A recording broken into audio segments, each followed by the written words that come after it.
Cool Figure TV. Revolutionary salute. Revolutionary salute. Like, share, subscribe. Welcome, welcome, welcome to the House of Revolution. You know I'm your humble host, the Yamin of Revolution, Mississippi Exposed. Before we get into that, y'all be sure to wipe your feet. That means hit the like button. You in the House of Revolution. Like, share, subscribe, support the platform, y'all. Well, justice for our brother Nolan Wells, Grand Rising salute. What's up, family? Where do you get a load of this? We got Mississippi Governor Tate Reeves blaming attorney Ben Crump and Al Sharpton for stoking racial division in Mississippi. Stoking racial division in Mississippi? Division? Them stoking it? Let me tell you something, man. Mississippi don't need no help stoking racial division. These uncivilized mutts can do it all by themselves. They've never needed any help. They are the best at doing it, the absolute best. But you know what? Let's just give them a chance to speak. Officials, against possible witnesses, and against the folks that are involved in this investigation and the family, then you are also committing a criminal act, and that's going to be taken very, very seriously. He don't want them to get justice. He don't want the family to get justice. I thought that's what civil rights attorneys were for. Like, if the law is not doing their job, then the civil rights people come in, they stand up and say, hey, we'll help you out. We'll fight for justice in the United States of America. We'll exercise our First Amendment rights to assemble and to protest and to speak freely, right? So he don't want to be exposed. Maybe that's what it is. See, that's what happens when you go too far with your corruption. You get exposed. And see, they don't want the prying eyes of the nation on Mississippi, because Mississippi got a way of doing things that circumvents the law. What the good governor really is trying to say is, get the hell out of my state, boy. You better get from around here, boy. That's what he's saying. Yeah.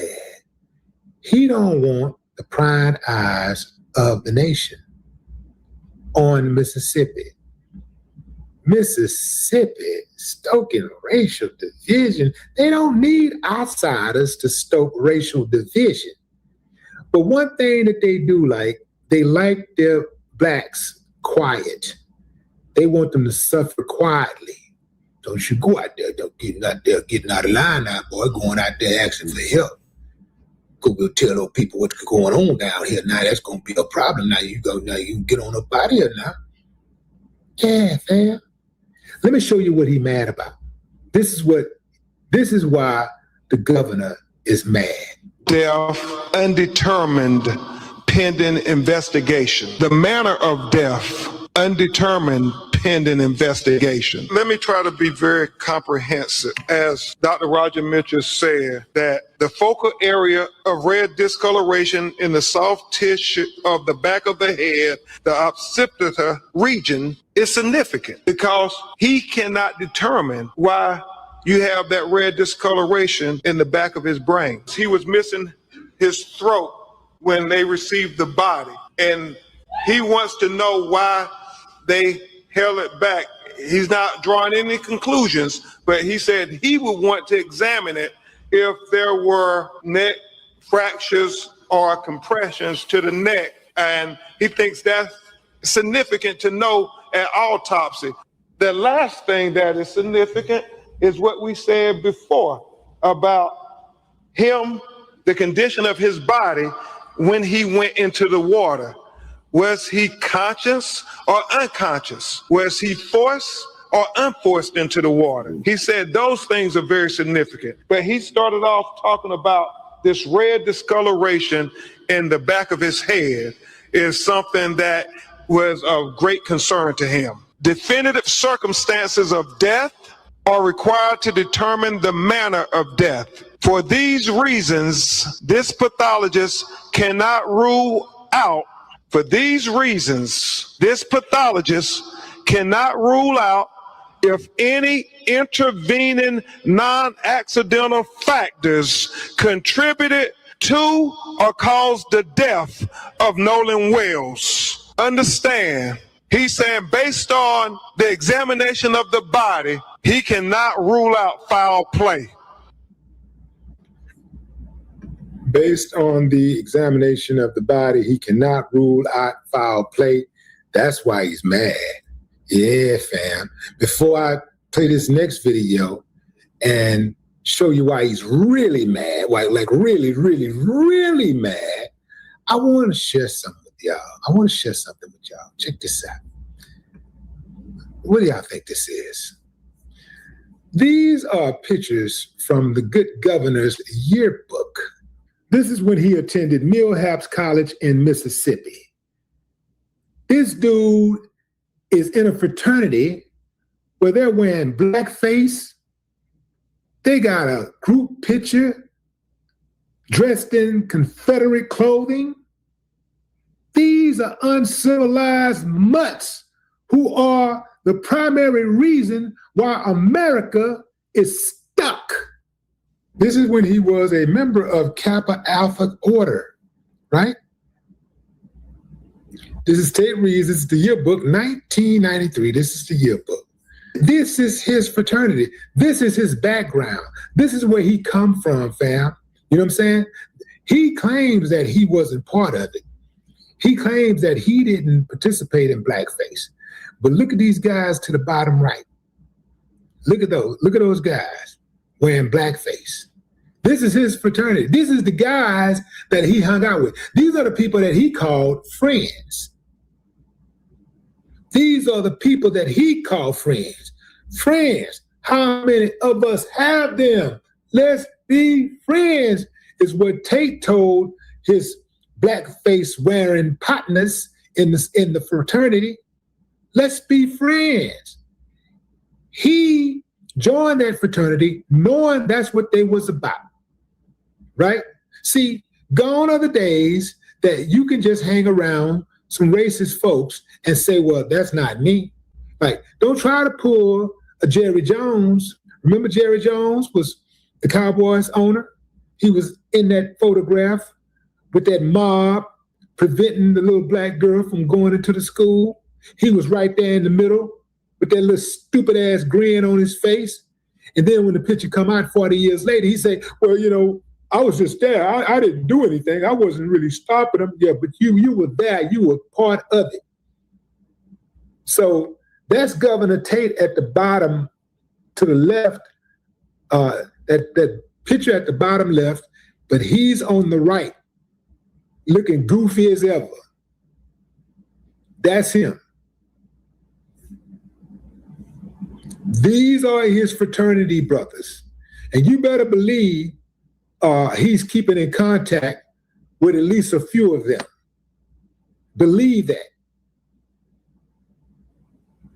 Yeah, the fact that you think you can hang out with them and kick it with them, and you can participate in everything but blackface, that you're not a racist, you tell me, Tate, who's really stoking the flames of racism?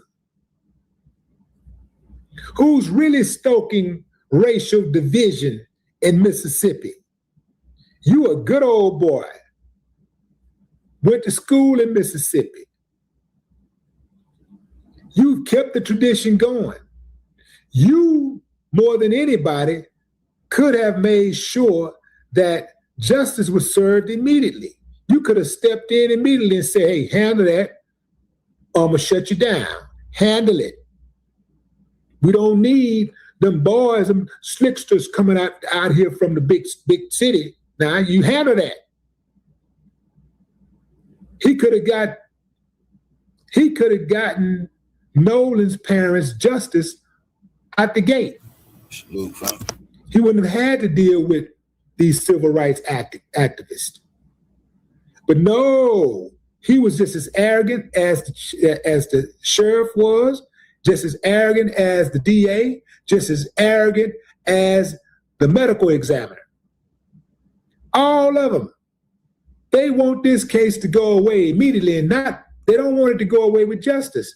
They want it to go away with injustice, which is something they're really, really good at.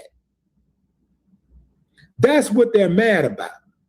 Here's another thing that they're mad about. You see that dude in the middle? They mad. They're really mad at the speech Al Sharpton gave. What we've been told does not make sense. And being that there is lack of confidence in the local authorities, who have already, in my judgment, seemed to have mishandled where it was going. Boom. That's what they're mad about. He called them out. Because to just immediately, before a week, nothing done wrong, when we hear that this young man was engaged in some kind of argument that was on tape, that his cell phone and keys ended up with one of the people that were there on the island and got away. He was one black with three young white men who happened to end up with his phone, happened to end up with his keys. Then there's just too many questions that they should not be closing the investigation. Now, I'm from Brooklyn, so I'm a little different than some of y'all. I was built different.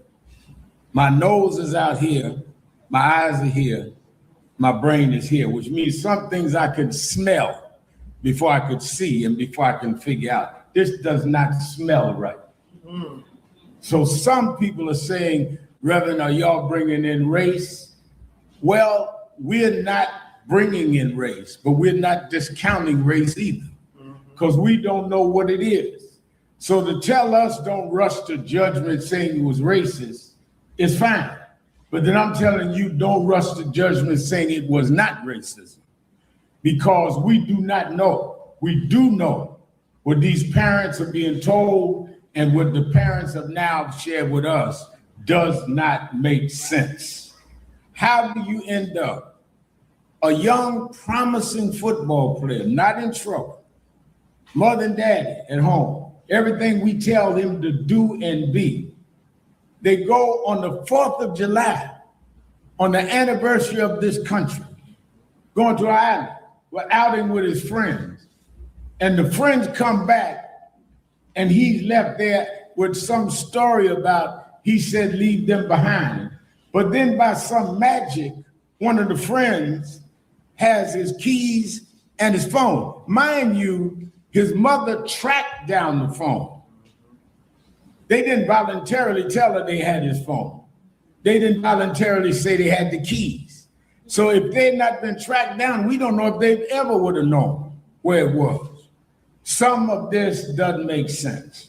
So we are absolutely in National Action Network and other groups going to rally behind this family. I have told them that whatever we can and need to do, we will do it, because this smacks of some of the worst fears that we've had historically, not only in Mississippi, but in this country. And we are there until the end with them. I've been asked by the family to be in Mississippi for the funeral to officiate, which I'm going to do. We just got off the phone with Tyler Perry, the actor who says he wants to help cover whatever expenses for the funeral. Well, there you have it, fam. That's why the governor is mad. He ain't mad at the detectives for not working the case fast enough. He's not mad at the medical examiner for sending the body to DC with missing organs that are vital to determining the manner of death. He ain't mad at the EMS. He ain't mad at the searchers for not finding the body sooner. He ain't mad at the friends for wiping their social media accounts, for inconsistent stories, for going dark, for not attending the funeral, for hiding the phone, hiding the keys. He's not mad about none of that. He's mad because the family has the audacity to seek justice. Now, let me say this, fam. They always try to tell us who we should like and who we should not like. People got their issues with Ben Crump. People got their issues with Al Sharpton. People got their issues with me. But let me tell you something. If mainstream America don't like it, I love it. If America love it, mainstream America, if the mainstream America love it, I hate it. You know why? Because I know mainstream America hates me. I know the system hates black males like me. Stand up, 10 toes down,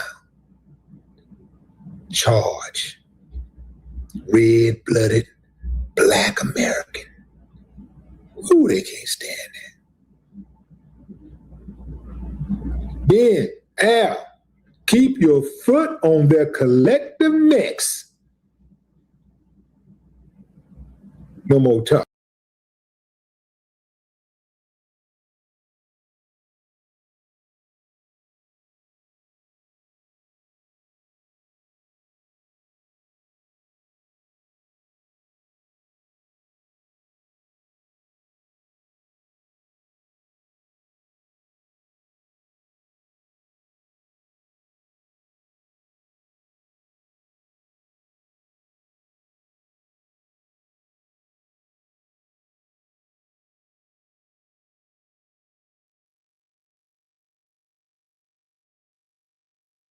Emotional event that's occurred. There's a lot of things at play here. Race, age, these are college kids, the community, so many things. I try to strip away the subjective stuff. I just look at it objectively. I try to just analyze it for what we have, not what we think it is. The call is consistent with one of the narratives. Willie D. Live. The moments before some of Nolan Wells' friends left Horn Island off the coast of Mississippi. A mom of one of the friends last week said the group left without Nolan when their boat began malfunctioning. We're sinking. Can you all please come? NBC News has obtained audio as part of a records request that details the group calling for towing assistance. And is everybody on board in good health otherwise? Yeah, everybody's off the way. Nolan went to the island in a boat with friends on July 4th. His body was found 2 days later. It's unclear whether Nolan was with anyone when he disappeared. This as the search for answers in the death of 18-year-old Nolan Wells continues. His family's attorneys saying they'll now work side by side with investigators to analyze Nolan's cell phone. So everybody will be able to see at the same time what the cell phone has. Nolan's parents previously said they believe content may have been deleted from the phone. The case will be presented to a Mississippi grand jury once the investigation is complete. The local district attorney telling NBC News that's a standard practice for cases with an unknown cause of death and not an indication that a crime was committed. Jackson County Sheriff John Ledbetter says his team has interviewed several witnesses and is working to get answers for the family. Do you feel like you're getting useful information that's been helpful to figuring out what happened? Yes, sir. We're getting very useful information, and we appreciate the public coming forward with what they've had, and we don't want them to be hesitant. Today, the family met with the district attorney for more than an hour. It was just a meeting where she talked about the process. She didn't tell us any information about the investigation. We're trying to get to those answers. As tonight, Nolan's family prepares to hold his funeral next week. He would not want us to be sitting around crying and eating. And so what we're going to do is kind of have a party to celebrate him. Tom, the state and independent autopsy results are not back yet. The family attorney says he does plan to release those details when he has them. All right, Jack. What's your first thoughts on this newly released audio? So the audio, regardless of what you think of the narrative being put forth, it's consistent with the narrative. Okay, so it's consistent with, as I've read in other articles and other interviews and videos, is that Nolan went to this party with a first group of friends on this first boat.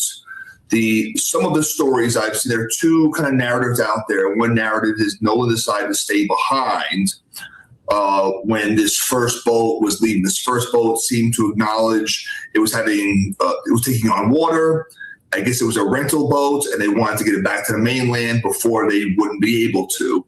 So the first group of friends got on the boat and returned back without Nolan. That's one of the stories I've seen just from reports that have come out from friends, from other young adults that were there.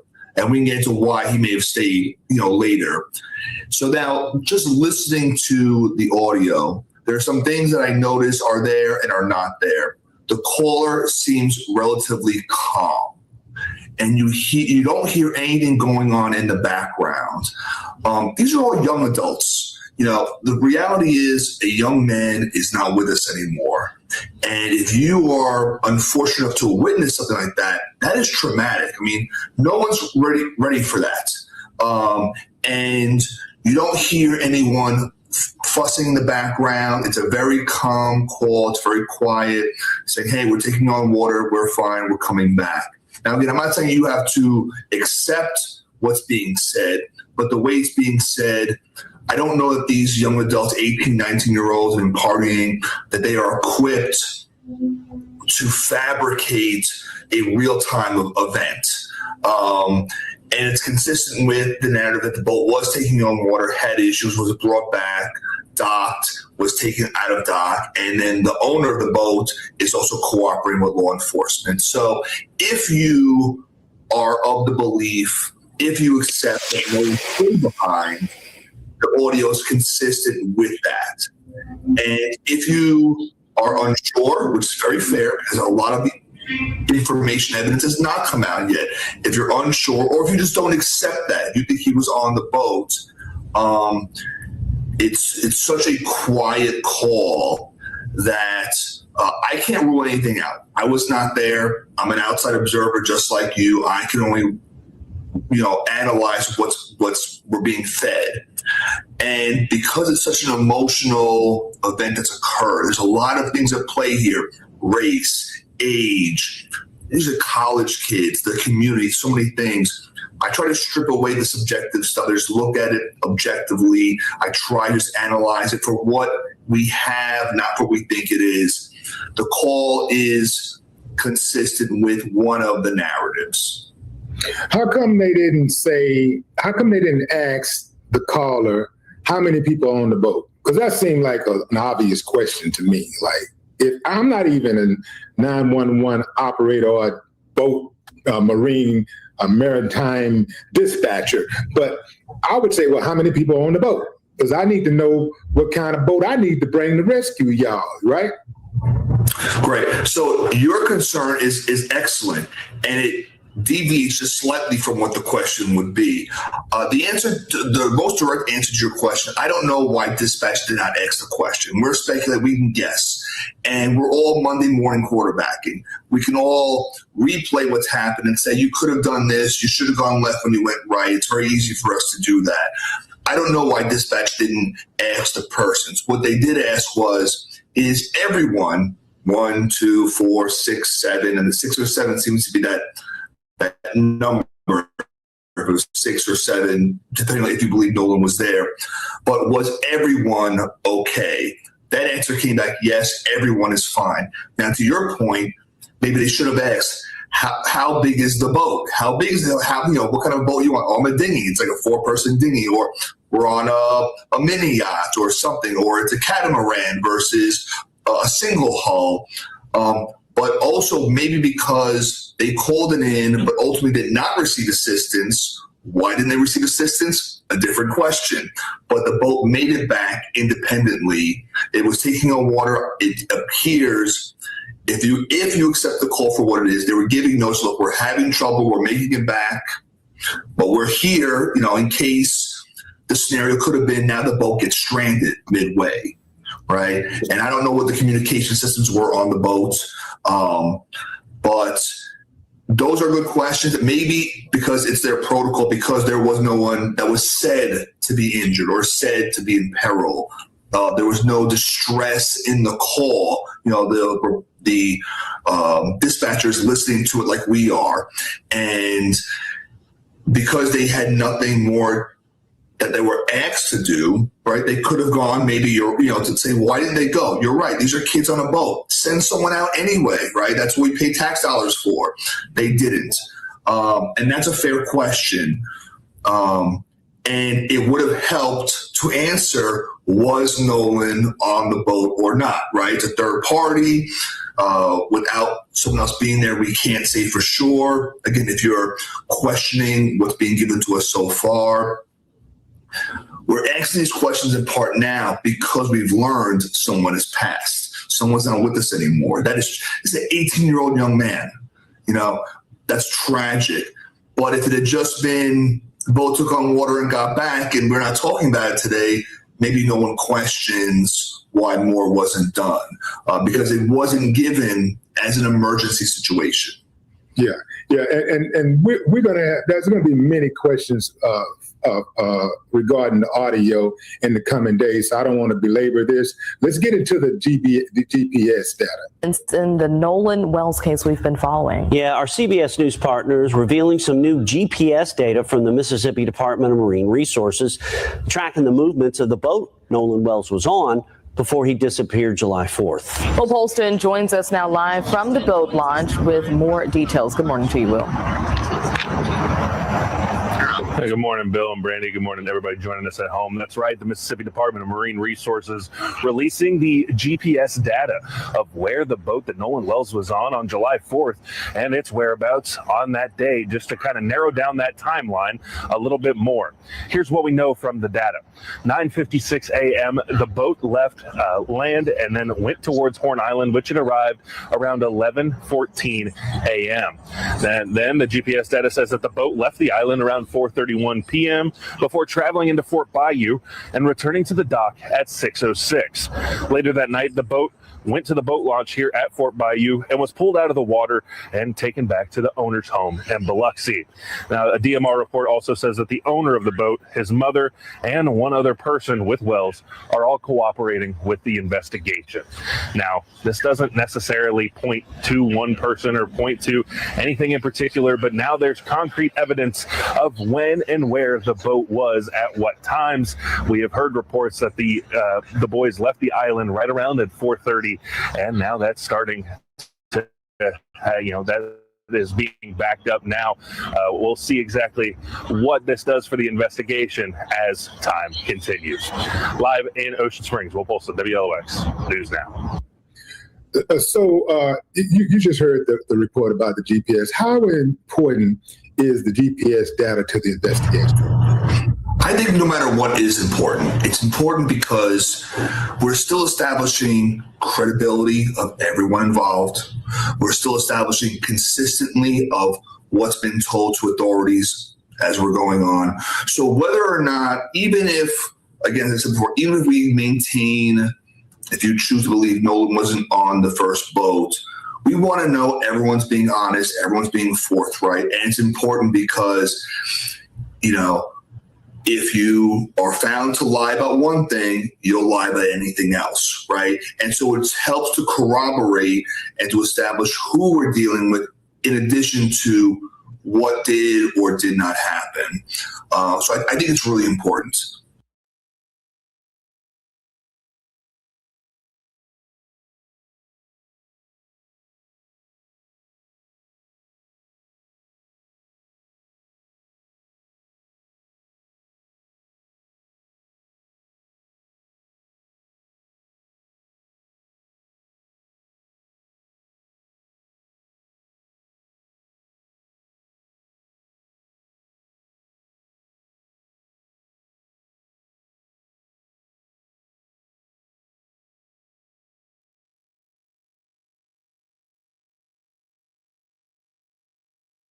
Vicky speaking. How can I help you? Hello, sir.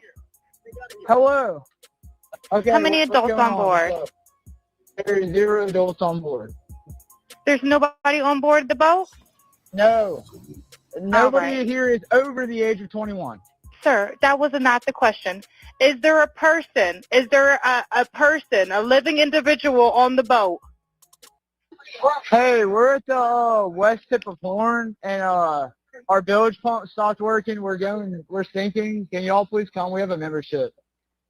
All right, of course. How far is the water coming up, sir? Can you give me a description? Ankles? What'd you say? Hey. Yes, how far is the water coming up, sir? It's coming up. We're just sinking. I don't know. Like we're going down now. All right, well, let's get you going. Membership number or phone number listed on the account, sir. I don't know the phone number. It's either Jerry Atkerson. I think it's Jerry Atkerson. Try that. All right. I know we have a membership, like guaranteed. I don't have the tag unless on you here. have It a got ripped membership off. number or anything, it's okay. I'll get you over to the captain. What's the best phone number to reach you at? Reach me at 2. All right. And is everybody on board in good health otherwise? Yeah, everybody's How on many? board. All right. Do you need the United States Coast Guard? What? Do you need the United States Coast Guard? No, we do not need that. All right. All right. Do you have your current GPS coordinates? Let me go look. If not, I can send you a text message.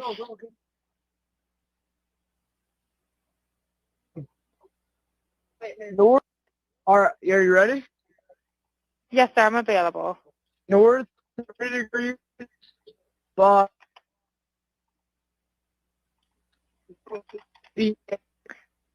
4672.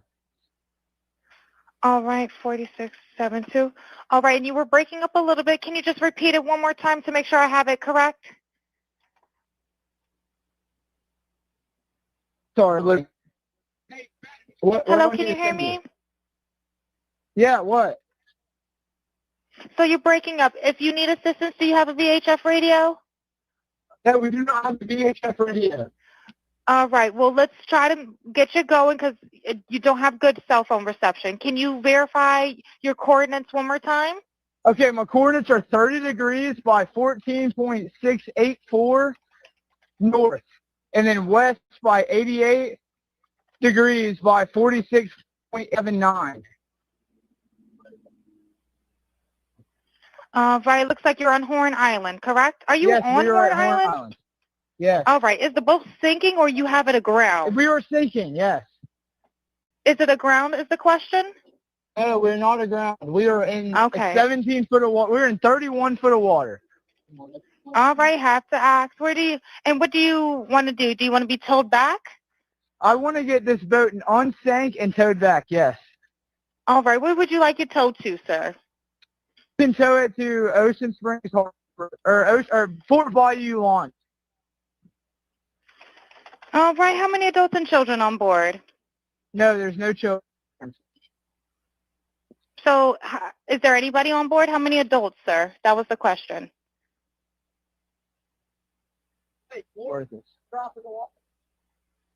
Hello, can you hear me? Better jump in and pull the plug, Bart, while you're going. Hello, sir. Hello. Yep, I just need you to answer these questions so I can get you over to the captain. Okay. How many adults on board? There's 0 adults on board. There's nobody on board the boat? No. Nobody right. here is over the age of 21. Sir, that was not the question. Is there a person? Is there a person, a living individual on the boat?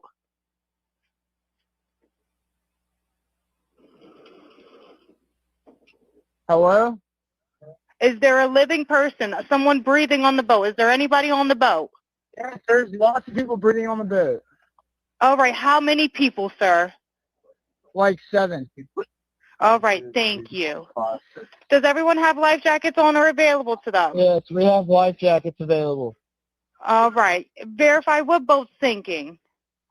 A Triton, 22-foot offshore, 22-foot Triton offshore sea flight hull. All right. All right. Please hold. I'm transferring you to the local captain now. Yeah, thank you. This is Captain Seth. Hi, Captain Seth. This is Vicky from International. How you doing today? Doing good. How are you? Good, good. I apologize ahead of time. I really do. You're going to have a fee for service come up under Jerry. Okay. It sounds like a bunch of kids on board on Horn Island. He's letting me know that his father's a member, but he can't give me any information. And he's saying the boat is sinking, and he's on Horn Island. It's just unfortunate. He's just a kid. There's a lot going on. So Right. he said there's about a lot of people on board. He says he thinks about 7. I'm guessing they're all under 18. Okay. And I'm not trying to be rude. He wants you guys to go out there and unpump the boat and then tow it in. Do you know what kind of boat it is? He said a Triton 24-footer, but that's all he can give me. Okay. All right. Yeah, I just actually got off the phone with his grandpa, who I'm guessing is the owner of the boat. And Is it he Jerry? said that yeah, Jerry, yeah. He said, Okay. I just hung up with him. He said that they don't need any help right now, but if something changes, he'll call me back. So Right. I'm guessing that they may have figured it out, because that's what he said. So they're in a panic and their boat won't crank. Yeah, they're in a panic. He's saying the bilge is not keeping up. I asked for Coast Guard. He said no, but he's just really upset on the back end. And, I get it. It's a kid. Put an alibi. He just doesn't understand. Oh, okay. Do you still have him on the line? Yes, I still have him on the line. And again, I couldn't find, he couldn't give me anything regarding his grandfather's, membership. So it's just under Jerry fee for service. Okay. All right.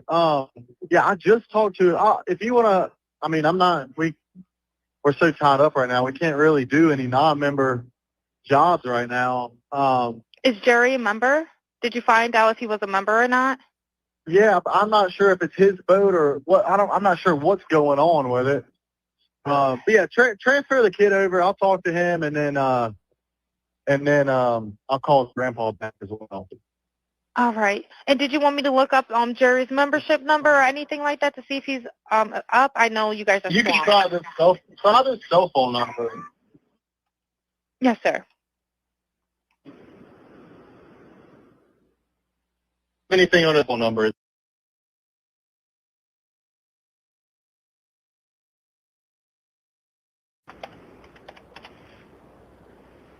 All right. Yep. Jerry. Yeah, he's an active member. Hold on. What kind of boat do you have on there? Same boat? Yeah, he's one of your members. Yep, 22-foot Triton. All right. I'll just disregard this one. I'm gonna send you over an accurate one under this Jerry Ackerson one. Okay, he's one of your members. You'll get in a couple minutes. Okay. Okay, perfect. All right. And yeah, just transfer this kid over whenever you get a chance. All right, transferring now. Thank you again, Captain. All right. Stay safe out there. It's crazy. Have a drink. Oh, it's wild.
Guys, we just got off live. I am back again. Now, I have some information that I'm saving, but I got to drop this one tonight. Now, on our live, we talked about, listen, it seems like something definitely happened on that boat.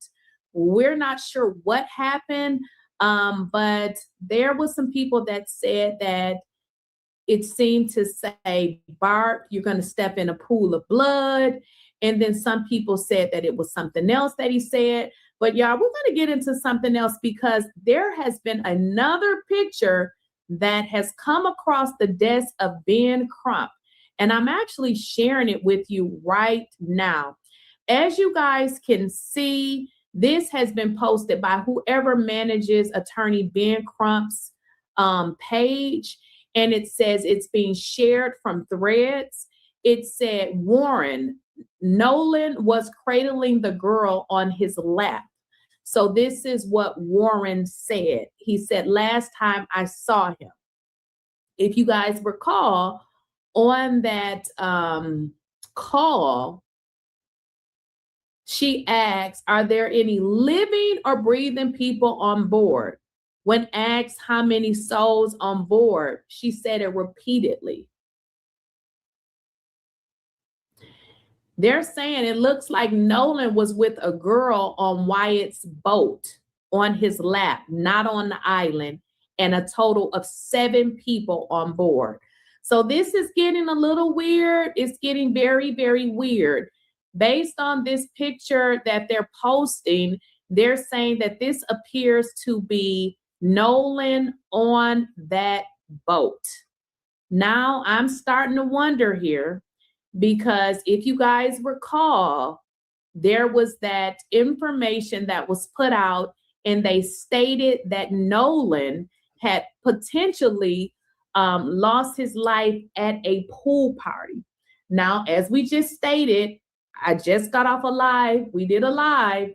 And what we learned on that live is that this boy that's doing these interviews actually stated that they actually did have a pool party, okay? A pool party, in fact, did take place.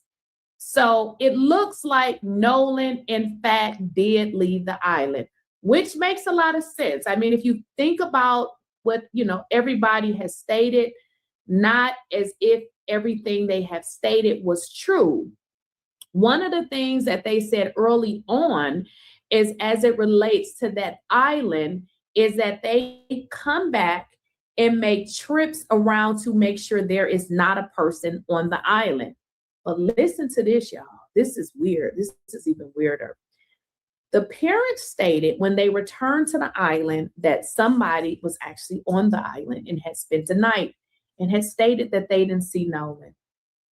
Which makes sense then, because we know Nolan actually now left the island. Now, remember, I kept saying that just because people will tell a story don't mean that the damn story is true. And I kept saying, I don't care what them folks say in terms of they didn't see him. That's generally what you would say if you want to basically. So what I want y'all to understand, you got to understand the mother is an attorney. By them all saying they didn't see him, that means who do they ask to say who was the last person with Nolan? So them saying that they didn't see Nolan was very strategic, and it seems to be something a lawyer would tell them to say. Because if I say I didn't see Nolan, you didn't see Nolan, she didn't see Nolan, who was the last person with Nolan? If you kind of pay attention to the story, the people that say they saw him before 3 o'clock. So they kind of all saw him together. But after then, nobody saw him. Like, he mysteriously became a ghost because nobody saw him. Yeah, right. Okay. We all see different stuff, but for hours, we all saw the same thing. We ain't see Nolan. That is some bullshit. And that's what I was telling y'all from the very beginning. If the stories were not the same, I could believe it. But the fact that everybody's story is the same, That is what I do not believe, because you know as well as I know that we as people, we don't see the same things. So that is just not going to happen. So the simple fact that everybody is harping on, I did not see Nolan, I know that they're all lying. Okay.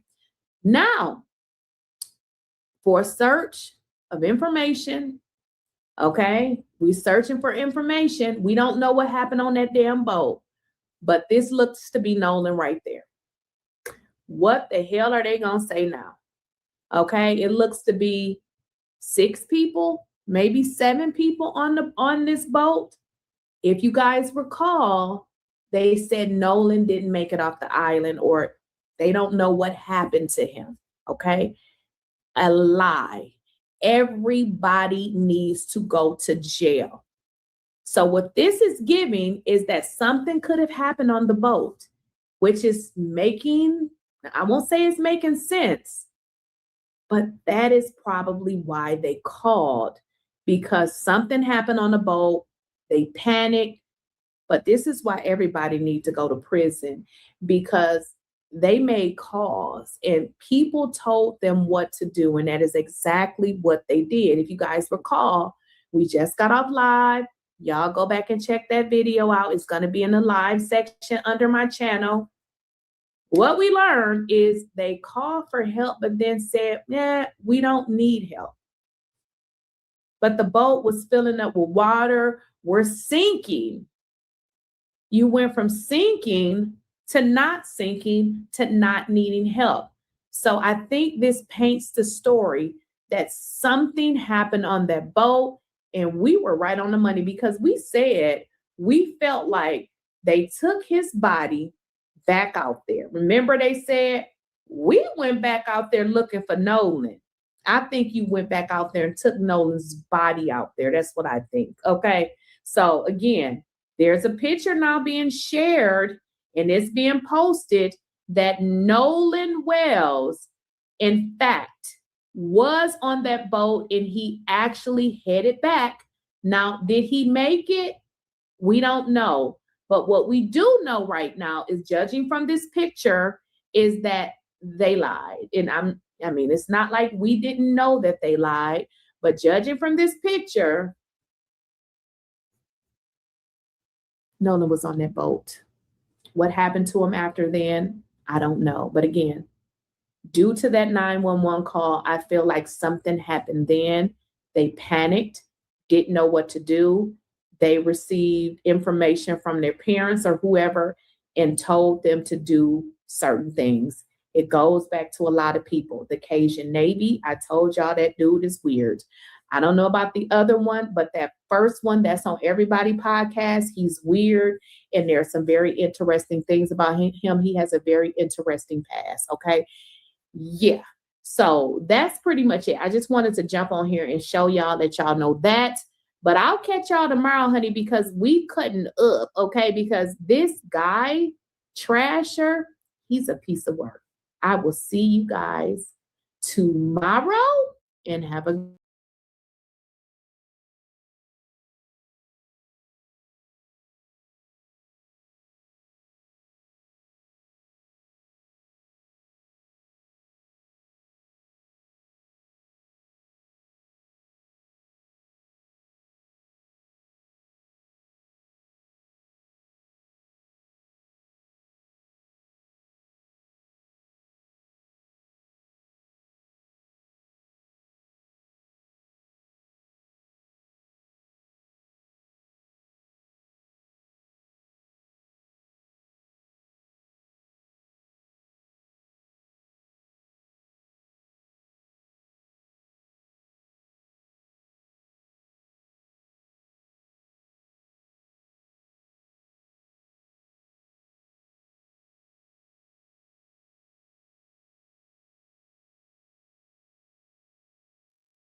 Can I help you? Hey, we're at the How can I help you? Hey, we're at the west tip of Horn, and our village pump stopped working. We're Can you all please come? We have a membership. All right, of course. How far is the water coming up, sir? Can you give me a description? Ankles? Hello? Hey. Yes, how far is the water coming up, sir? It's coming up. We're just sinking. I don't know. Like we're going down now. All right. Peace and blessings. Peace and blessings. All praises to the Most High. And what you just heard was the audio call of Warren Hudson calling into Cito saying that the boat was sinking. And when asked, how much water is coming in, he said, well, I don't know. We're just sinking. And why is that significant? Because he seems a little bit too calm to be sinking at that point. Now, this photo was just released by attorney Ben Crump via another outlet where the photo was posted. And this picture allegedly shows Nolan Wells on the sinking boat. And if you see where I have circled, you see what appears to be a female and also a leg hanging off the boat, which is assumed to be Nolan's because that leg is black. And if you analyze the picture, you see about 7 people on the boat. And if you recall in that audio, which I'm going to play for you in its entirety, he says at one point there's about 7 people on the boat. Now, I'm going to play this call, the entire call, before I show you what Warren Hudson told this officer, Sambo, Uncle Ruckus Tatum, about this experience with the boat sinking. But just listen to this call and see if you can hear a sense of urgency. But also, right when the calls started, you can hear someone saying, get thee off the boat. And I'm going to stop it when it says that. But just listen to this call once again, and you can examine the picture yourself while the call plays. How can I help you? Hey, we're at the west tip of Horn, and our bilge pump stopped working. We're sinking. Can you all please come? We have a membership. All right, of course. How far is the water coming up, sir? So right there, if you heard, you can hear actually someone say, get out, get the F out. And it almost seems like a splashing sound in the water. Just take one more listen to that part, and then we're going to play the video once again in its entirety. How can I help you? Hey, we're at the west tip of Horn, and our bilge pump stopped working. We're sinking. Can you all please come? We have a membership. All right, of course. How far is the water coming up, sir? Can you give me a description? Ankles? Hello? Hey. Yes, how far is the water coming up, sir? It's coming up. We're just sinking. I don't know. Like we're going down now. All right, well, let's get you going. Membership number or phone number listed on that account, sir? I don't know the phone number. It's either Jerry Atkerson. I think it's Jerry Atkerson. Try that. All right. I know we have a membership, like guaranteed. I don't have to tag unless on you here. have a They got ripped membership off. number or anything, it's okay. I'll get you over to the captain. What's the best phone number to reach you at? Reach me at All right. And is everybody on board in good health otherwise? Yeah, everybody's How on many? board. All right. Do you need the United States Coast Guard?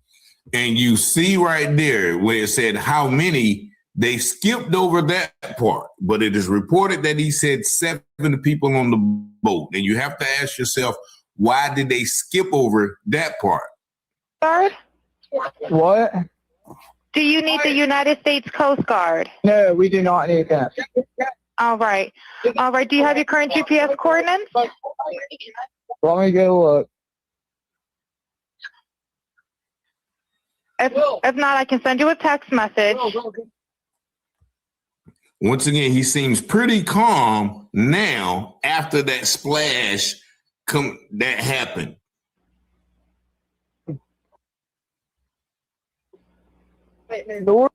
All right, are you ready? Yes, sir, I'm available. North 30 degrees by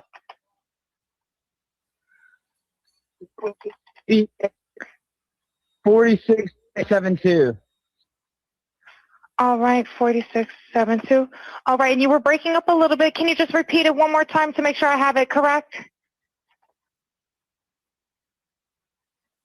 Sorry, look. Hello, can you hear me? And then you hear the commotion in the background. Yeah, what? So you're breaking up. If you need assistance, do you have a VHF radio? Yeah, we do not have the VHF radio. All right, well, let's try to get you going. Sounds kind of irritated, doesn't he? Rather than panicked. Because you don't have good cell phone reception. Can you verify your coordinates one more time? Okay, my coordinates are 30 degrees by 14.684 north. And then Now he sounds a little aggressive, if not angry. west by 88 degrees by 46.79. Right, looks like you're on Horn Island, correct? Are you Yes, on we are Horn at Horn Island? Island. Yes. All right, is the boat sinking or you have it aground? We were sinking, yes. How can I help you? Okay, so there is what I could find of that call. And part of it was redacted, but you can clearly hear some commotion in the background. If you have to listen to it again, please do. Somebody says, get off the effing boat. And then you hear a splash. Now, could this be the exact moment where Nolan is being tossed over the edge of the boat? Or, as someone put it, could a rope been tied around his neck and him being dragged by the boat? Now, listen, once again, you heard them call for a tow from the Sea-Tow Towing Company, but the Sea-Tow Towing Company said they never responded because they received the call and said help was already on the way.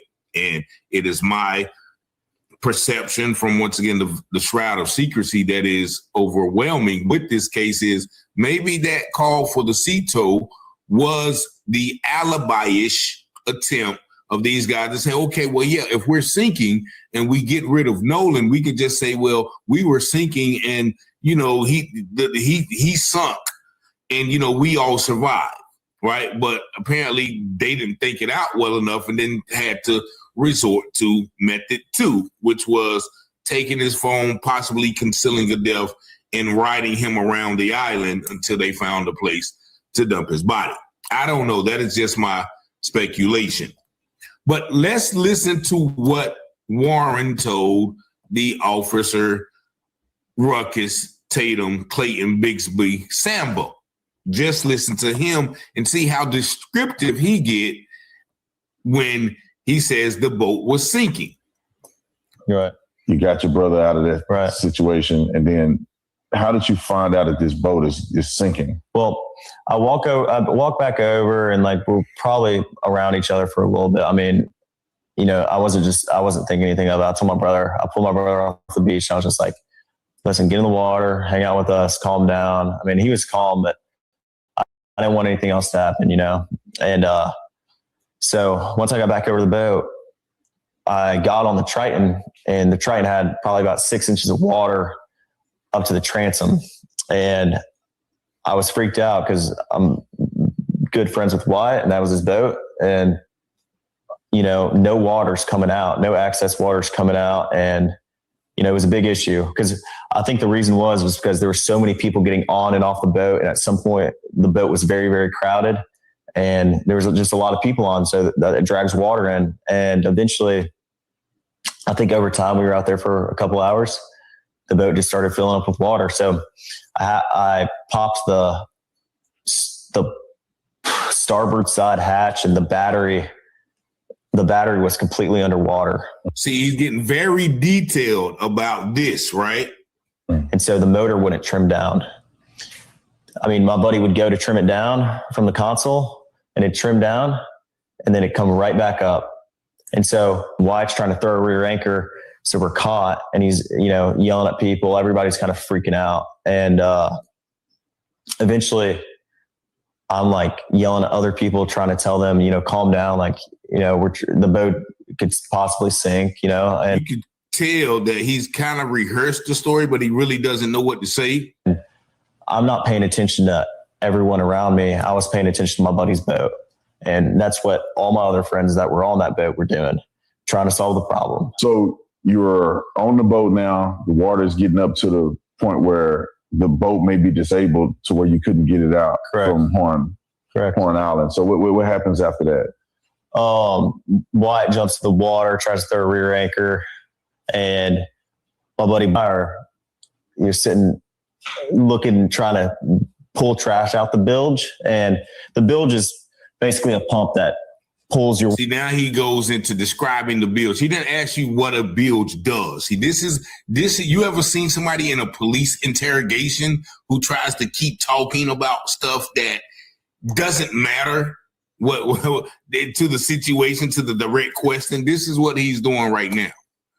The access water out the boat. So the bilge was failing to work. So any excess water was just sitting in the boat. It wasn't getting pumped out. And I looked over the gunnel and I looked at the release hole for the bilge, and it was even with the water. So, I mean, we're all freaking out. All of our, you know, we're not focused on anything else other than the boat. Well, then eventually my buddy Bart on the tide line is like, I'm going to pull y'all out to where we're out of all this, you know, all this chaos. Cause we left at 4:30 and there were still just as many people there, if not more than when we got there. I mean, probably around the same amount. I mean, it was crazy. Like there was a lot of people. And, I mean, eventually Bart pulls us out. You know, we left at 4:30, but we really weren't pulled out away from everybody. See, he said, well, my buddy pulled us out, but we left at 4:30. You understand? He keeps saying that 4:30 thing.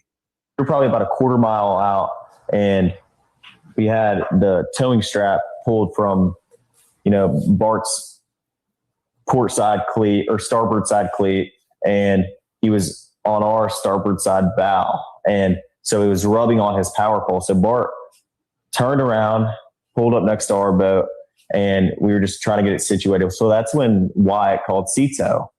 And Wyatt was like, you know, calls them, because the cell service isn't great at the island, but once see, that's where he goes again. I'm gonna just stop it right there, you know, because, you know, he's kind of getting technical about nothing about the boat sinking, right? Well, the boat and the bilge of how a bilge works is, and then so many people were getting on it. It was 4:30, and, you know, because, man, it was a lot of people out there. You know, those things, that is the story that you continue to say when you're trying not to explain what you can't explain. And so back to the picture again. This is, in my opinion, if you look closely, there's a leg hanging over the boat. And it could be the point at which our brother Nolan was about to be thrown over. Now, you see, somebody said it looks like the white girl. You definitely see a white girl possibly straddling him. And, you know, at one point, you know, the guy did say, well, the last time I saw Nolan, he had a girl in his arms, and he was, you know, had his arms around her, and he was laughing. But you can clearly see 7 bodies on that boat. And I don't know who released this picture. Once again, I'm not saying that it is an exact and true picture, but what else do we have to go on? And who took the picture?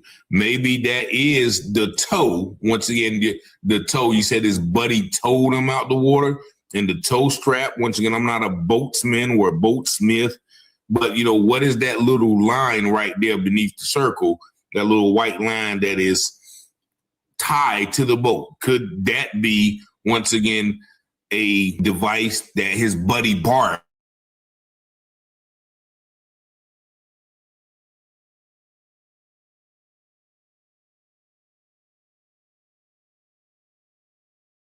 bits and pieces will be leaked in videos? The more that people scrutinize the story, then the more that will come out about the story. And so y'all let me know, what do y'all think about that photo? You know, a lot of people have been analyzing the photo of the man on the beach or the boys on the beach, possibly, you know, beating and stomping someone? Could this be after or, you know, or before that? You know, we don't know. Could that be Nolan being dragged by the boat? We don't know as well, but it's definitely something that is relevant to this case and all of the mystery surrounding how Nolan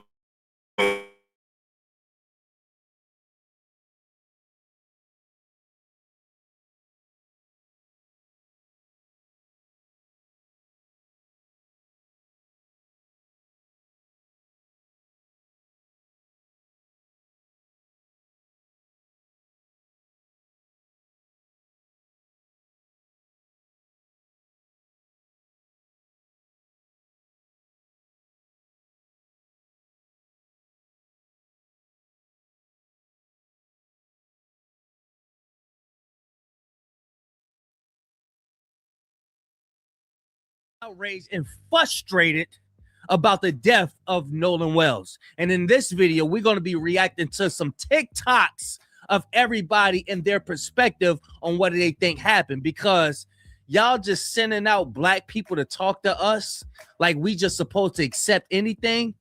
Not going for it. Also, another one of Nolan Wells' fake ass friends that came out, and guess who we spoke to? Tatum. Who the hell is Tatum? You skipped the parents, you skipped TMZ, you you even skipped law enforcement to come speak with Tatum. And we're going to analyze the footage, because we got people saying that he was uncomfortable when Tatum asked certain questions. Y'all make sure y'all subscribed. Y'all make sure y'all hype this video. Check this out, y'all. Did y'all catch this? Obviously, we were in an emergency. The boat, we're trying to save the boat. It's not like we didn't ask Nolan or we just left Nolan. Nolan decided to stay on the island with the girl that he was with. And the girl is a witness to that too. Yeah. I'm glad. As a former video journalist, I don't just hear the words, I see the edits. In today's age, every interview is going to be a polished production. And that means you have to look at every single thing with a critical eye. If you watch the whole thing, you're going to see the shift from when he's comfortable talking to when he struggles. You'll see he's very comfortable talking about the island and then going in on protocols for phones and water for 3.5 minutes. If you drop your phone in salt water, most of the time, you're not going to get it back. Yeah. I mean, you know, especially the water's murky right now. But the moment that he gets the big question from Tatum that relates to Nolan or any pivotal facts to the case, he struggles to retell that moment. So, obviously, we were in an emergency. The boat, we're trying to save the boat.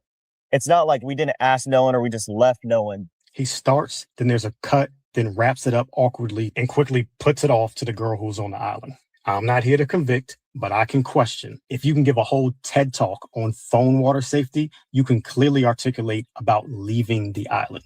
Now, I haven't seen the interview. I really didn't want to get that shit no light, but I'm going to comb through it and I'm going to edit myself at all the mistakes that he made. Now, we're also not going to skip over the fact that the timing was strategic in them putting out the interview of Warren Hudson, who is one of the boys who was on the boat that day with Nolan Wells, and just so happens to be the son or the stepson, whatever, of Judge Ashley Cole. It is no coincidence that on the day that Ben Crump announced that the independent autopsy results were going to be made available, that this interview came out. I also just want to point out that in Ashley Cole's original statement, she said that the reason she deactivated their social media was because we live in an age of clickbait. And so with that in mind, you decided that a day after Nolan Wells' funeral and a day before the independent autopsy results were released was a good time for you to put out an interview that is clickbaity. There was also another friend whose name is Lucas Avis, I believe. And according to him, Nolan Wells was so inebriated that he was slurring his words, which is ironic because Warren Hudson has the exact opposite account of what he saw from Nolan Wells that day. He said that he was fine. Now, again, let me remind you that Warren Hudson's mother, stepmother, whatever she is a judge. So she understands the importance of creating reasonable doubt in an investigation or a case like this, should it go to trial and criminal charges are brought up against her son, stepson, and his friends. The timing is not a coincidence. I'm gonna need y'all to tighten up. I cannot understand why y'all keep platforming somebody who is a known antagonist to the Black community while we're watching two Black parents grieve the loss of their Black son. I cannot understand why y'all keep replaying parts of an interview from someone who claims to be Nolan Wells's brother and best friend, but walked the same shoreline where Nolan Wells's body washed up and did not shed one tear. I seen real gangsters on the stoop screaming, crying at the loss of their homies. And y'all telling me that old buddy from Mississippi ain't shed not one tear? And that's on the dead homies. While he's on a shoreline where a Black body washed up. Sounds familiar, don't it? I'm confused about why y'all got more questions about how attorney Ben Crump is pronouncing medical terms, meanwhile he's an attorney, than y'all do about why we still don't have the original autopsy. And they had the body first. I'm confused. I'm confused about why we're listening to someone who claimed to be Nolan Wells's brother, but instead of going to talk to his attorney, y'all keep asking why he didn't talk to police. Bump that. Why you ain't talk to the attorney for the family about what you supposed. Revolutionary salute to our Queen Kiana Perkins for the donation to the war chest.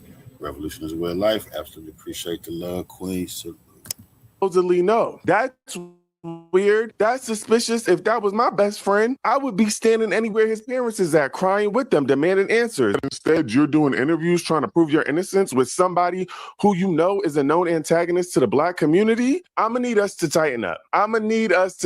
And no shade, Nancy is cool. But Nancy got on here and said the same thing that Black's been saying since July 4th. And y'all going crazy over it. The anti-Blackness is starting to show. I'm gonna need y'all to tighten up. Well, damn. It looked like I just got cut too. Shit, I just got rebuked. But he's saying some real shit.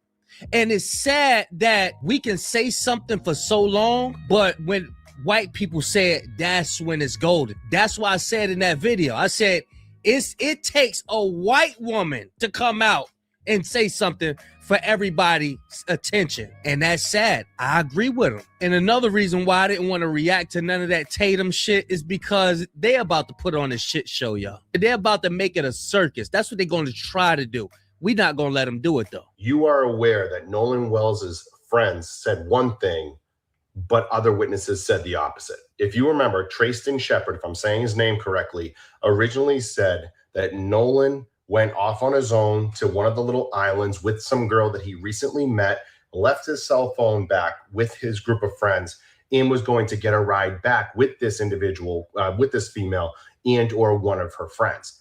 That's what he said. However, the said girl that we just talked about, said the opposite of that. As you can see here, he stated that he took a boat back from the island on the afternoon. Nolan Wells voluntarily stayed behind on the island to talk to a girl he had met.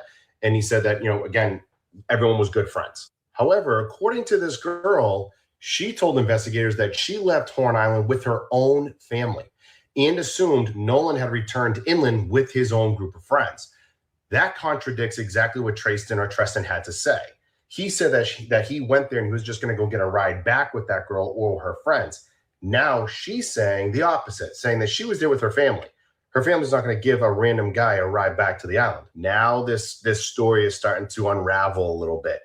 We need answers here, guys. The show, The First 48, is based on the significance of the information being discovered in the first 48 hours of a crime. And I'm saying that to say, why in the hell isn't that girl or whoever is making these statements or whoever was said to be around Nolan Wells are not in an interrogation room by now? It's been 16 days, y'all. Still, these people haven't been questioned by authority or none of that. You mean to tell me an entire neck was removed and wasn't sent along with his body for an independent second autopsy? Remember how Celeste's fingers were removed? Oh, I got time. Let's really wake it the fuck up, because the only reason why a hyoid bone laryngeal cartilage, a thyroid horn that's in the neck as well, and an entire trachea would be removed from his body prior to sending it for a secondary autopsy, is because those specific body parts determined exactly how Nolan was murdered, and that was either strangulation or hanging.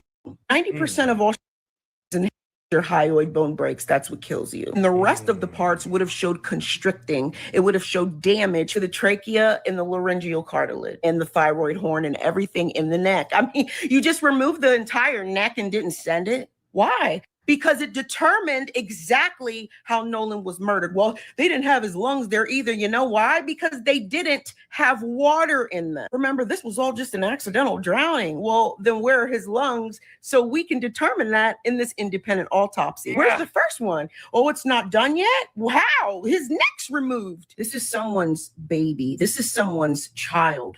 And you got the medical examiner colluding in a cover-up. Another powerful point is that they said his body was facing down. Nancy Grace said, okay, if his body was facing down, then why didn't the blood rush to the front of his face?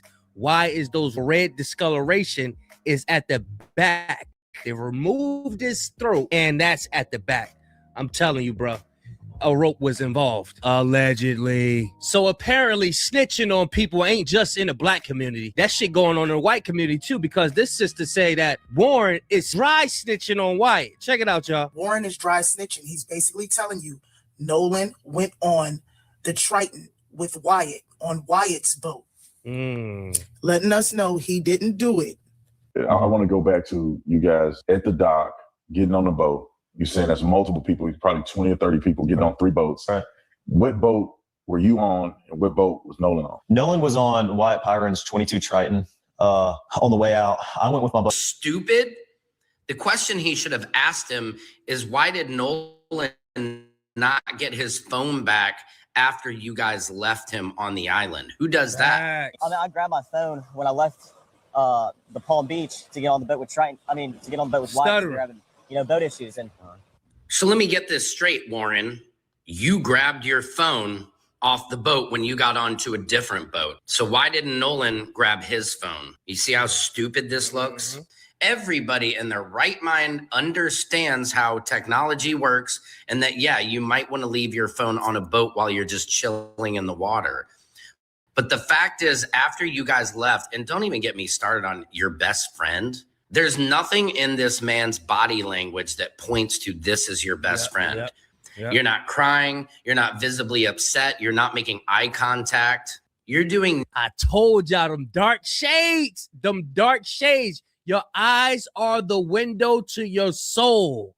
They don't have a soul. They don't have a spirit. That's why they keep them dark shades on, so they can hide that they don't have emotions. Nothing that a best friend would do. Don't even call yourself a best friend of Nolan Xavier Wells, because we all know it's a straight up lie. And if you think you're a best friend and I didn't even see you at the funeral and you deleted all your social media presence and you had your stepmom judge put out statements for you, you guys withheld phones, you withheld car keys from the parents who just want answers and you won't give them to them, you are no best friend to anybody. And I hope justice finds its way for anybody who had anything to do with what happened to that beautiful man, Nolan Xavier Wells. There y'all have it. That's the end of the video. And I want everybody to understand, we not on our time, y'all.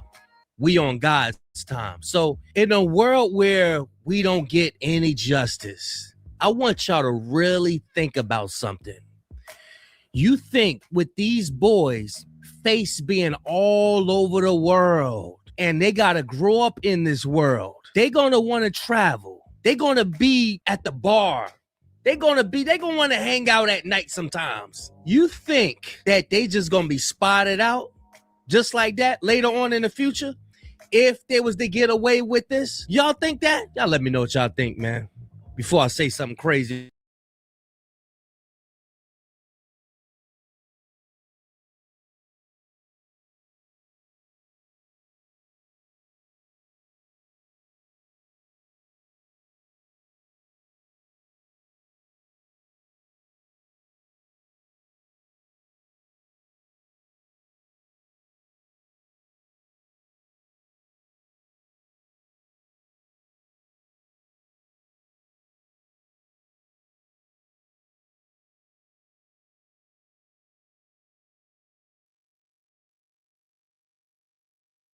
to go like scurry a bunch of clothes, you know, or whatever. But yeah, that time's coming up very shortly. Acceleration of this. So we always want to be on the forefront of everything while everybody else is still doing one thing. We're going to be trying to move and get ahead of things ahead of time, right? They do. But this one, they couldn't really sweep that underneath the rug and just say, oh, yeah, it's an accident, whatever, move on.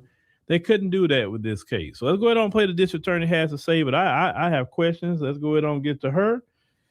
And here she goes. As district attorney for the 19th Circuit Court District of Mississippi, I want to talk directly to the people of Jackson County. Our community is grieving the tremendous loss of Nolan Wells, who is loved and treasured by everyone. Nolan's family deserves answers, and our community deserves answers. Every death in the county, except those of natural causes and non-criminal car wrecks, are presented to your grand jury. Many people don't know that. We have handled death investigations in this manner my entire career.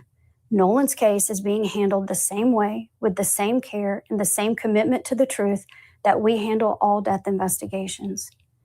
I understand the public's urgency to know what happened to Nolan, but we are not taking time for time's sake. We are taking the time required to complete the work this investigation demands. Since Nolan was reported missing, local, state, and federal law enforcement agencies have worked around the clock investigating what happened to him. Every piece of evidence must be examined. Every credible lead must be followed to its conclusion. Every witness interview must be analyzed in context of all other evidence. The pressure for answers does not change what the work requires. Our responsibility to Nolan and our community is to complete this investigation thoroughly, carefully, without compromise, supported by the evidence and worthy of the confidence of the people we serve. I also understand that many people have questions about why more information has not been released publicly.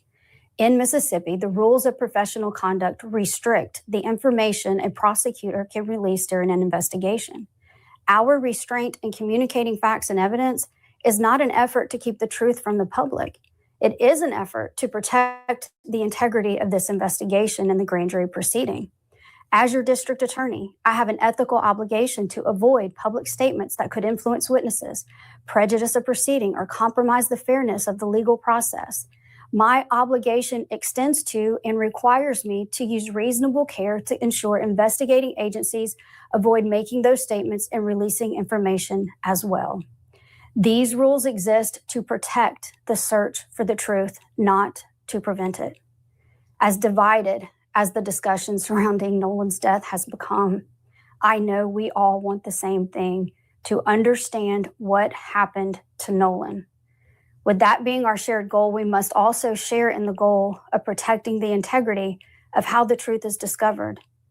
If we sacrifice the integrity of the process in effort to satisfy today's questions, we risk undermining the confidence in tomorrow's answers. When the public asks, what about this, or have they looked at that, or did they think about this? The answer is yes. Those are the same questions investigators ask. The difference is that we can't publicly discuss the evidence, the interviews, or what those efforts have uncovered while the investigation is underway. Again, our restraint in sharing details of the investigation is not a refusal to share the truth. It is our commitment to protect the process that allows the truth to be known with confidence. There's a lot of information out there, and there is a heck of a lot of misinformation out there. I simply want the community I serve to know that this investigation is being handled with the care, professionalism, and commitment to the truth that every family in Jackson County deserves. As we continue this important work, Nolan's family, his friends, and all who loved him remain in our prayers.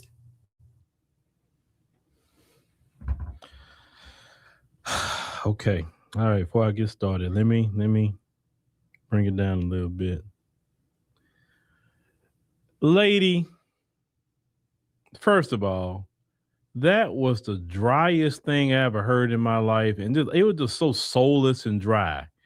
Then you couldn't even talk on your own. You were reading those words off of a teleprompter. and you're not even skilled enough to sound empathetic or sympathetic while you're reading a teleprompter. I say I've seen AI have more get up and go than you have, and that's AI. Like, ma'am, I don't think nobody believes you, and I'm gonna tell you why nobody believes you. That could be what y'all do on paper, but here's the thing: y'all had way too many questionable deaths in Mississippi of Black people. And it always immediately quickly your law enforcement say, oh, they did it to themselves. Oh, they drowned. Oh, they this. We've never heard y'all say no thorough investigation. Oh, we need to bring it to a grand jury. Your cops, your local cops, to say, oh, that's what it is, and that's the end of it. This is the first time we've even seen you, ma'am. Out of all these deaths of Black people, this is the first time we've even seen you address anybody. Where you been the whole time? Or your office or whoever, where you been? Why you didn't say this in the beginning? Your cops was already doing their normal thing, but they couldn't cover this one up. So no, that video didn't make it better. The video has a lot of questions for me because it's like, why are you making a video now? Why now? It's interesting you made a video after they had the press conference about the second autopsy. You could have talked way before then, right?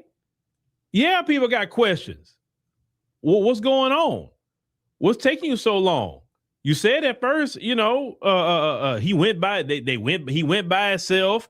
Oh well, we think it's an accident. All this stuff people were saying. Mississippi, listen. It's not just Mississippi. Let me not pick on the folks in Mississippi. It's every state. And the way I feel about it personally, when it comes to them, I don't believe nothing they tell me until I verify it as fact. It's that statement. I think y'all heard me say that statement before. If you're breathing and speaking, you're lying. Until I verify.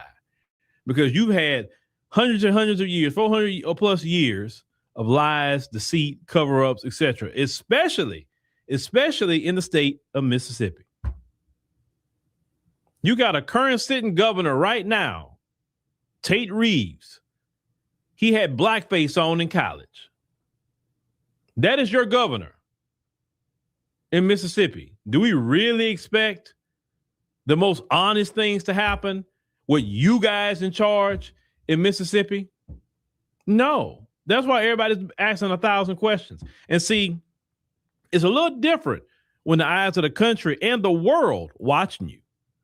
See, that covering up for y'all works very well when y'all can hide. Because, y'all like to hide a lot. Y'all hide. Y'all all interconnected together so y'all can cover things up. Like I told y'all last night, it's a system.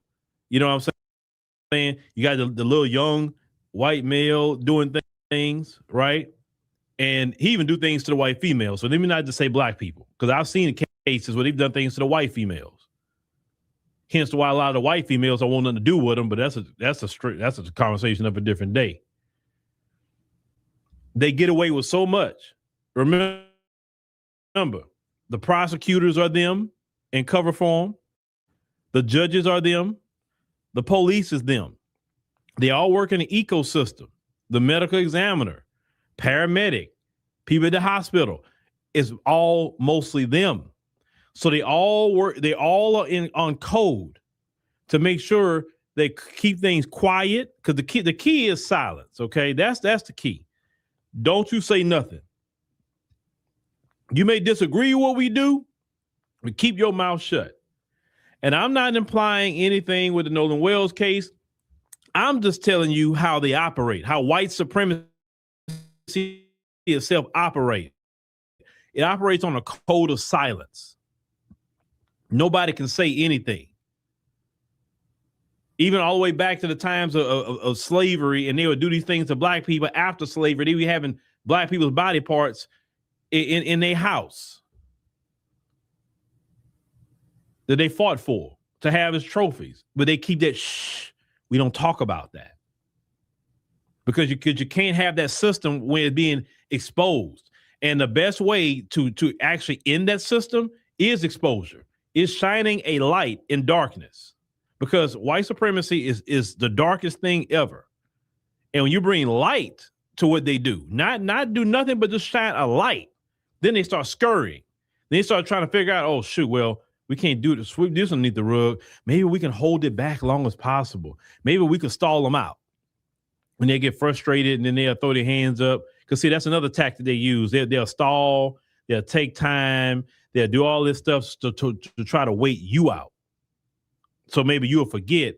Then they'll figure out a way to sweep it underneath the rug again, right? So this is where we're at right now. They're trying to wait you out to see if you move on to something else. And you have to understand, the media is also in tandem with that system. So the media may throw out some story to get you distracted away from Nolan Wells. It may be so, they try to direct you toward Trump. They may try to direct you toward something in the local news that a black person done. And then they'll coordinate demonizing this black person. You see, look at what they do each other. They worry about Nolan Wells. They need to be worrying about each other. You know, anything the media is there to keep propaganda going. Because look at how, if you look at TMZ and how they've been reporting on this, you have to understand they all work together. Let's go all the way back to Trayvon Martin. Every time something happens to black people, that's when I started noticing the pattern. I know it's been happening before that, but I'm gonna say when I started noticing the pattern, Trayvon Martin, how the media tries to taint the jury before they even get to trial. That's a system they use. So when they pick a jury, they already know the jury is already going to be swayed in their direction, because they already, the media already know the marching orders are to taint the jury. That's why they go immediately to demonizing the black person and doing this. Now, they haven't tried this with Nolan Wells, demonizing, because that tactic don't work no more like it used to. Because see, we got social media, and it's a lot more people like myself, many like myself, who will home in on that and pounce on that. So they're very careful now just to openly demonize. The only time they can really do that, unless that particular black person don't have protection from the greater black community. Then you that's basically what it is. Now they're going to get you because they say, oh, black people don't mess with you. Now we're going to pounce. Because normally when things like this would happen in the past, remember, I told you I've been doing this 14 years. They would immediately try to go into Nolan Wells' background and find something. If he got a demerit, if he got in a fight, it don't matter if the fight's legitimate. He defended himself. Don't matter. Let's try to find anything on him to demonize him, and that way nobody should care about him. That's a tactic from their media. But like I said, it's a system. When we talk about the system of white supremacy, it is truly a system. It's many as operating, and you have to understand we're protecting white supremacy at the end of the day. We can't have too much light shine on our system, the way we do things. You know, we can't have that. So media get out there and do some distractions.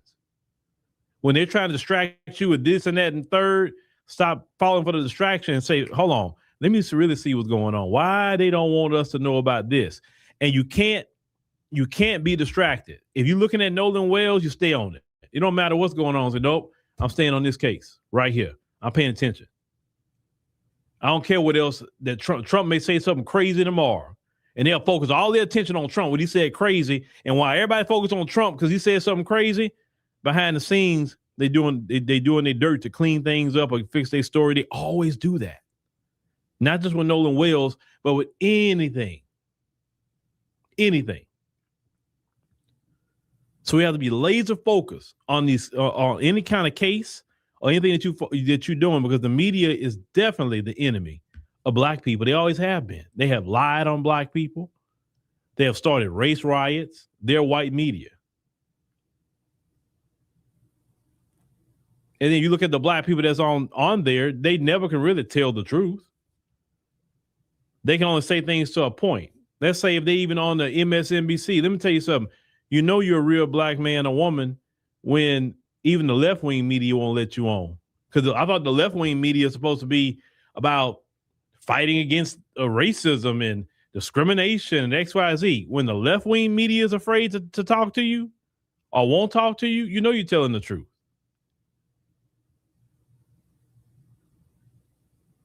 Because they have an agenda too. All of them, they all have an agenda.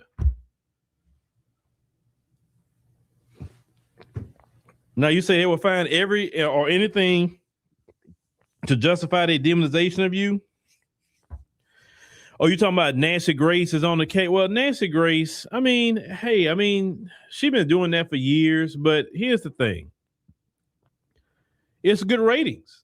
I mean, Nancy Grace is in TV. I mean, she needs ratings to stay on. And the country and a lot of black people is on this case. People throughout the world is questioning this case. So yeah, she gonna jump on this case. Now, you know, do I expect her to really do certain due diligence? No, not really, because at the end of the day, Nancy Grace is still part of their community. So there's only so far that she's going to go anyway.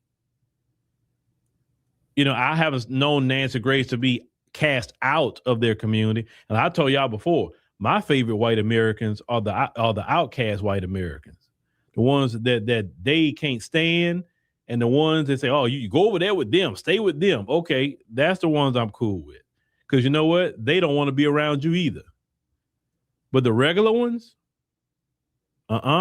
nobody. I mean, yeah, I'm friendly to everybody. I'm not mean to nobody. I have no discrimination toward any group of people. I don't.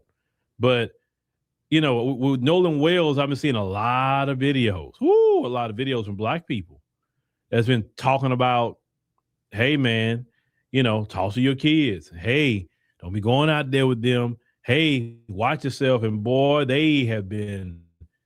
going to say they feelings have been genuinely hurt. I don't think they ever heard this before from black people. Not in the way they're hearing it now. I mean, a lot of them are genuinely, their feelings are hurt. And black people saying, stay away from them. And they not biting their tongue while saying it either. And they don't want to kumbaya. You know why? Not only because this has been going on, but you know why? Listen, we talked about the other day, the delineation movement. I told y'all that it's bigger than discussing immigration and some off code this and cousins. No. I said, no, delineation was all the way across the board.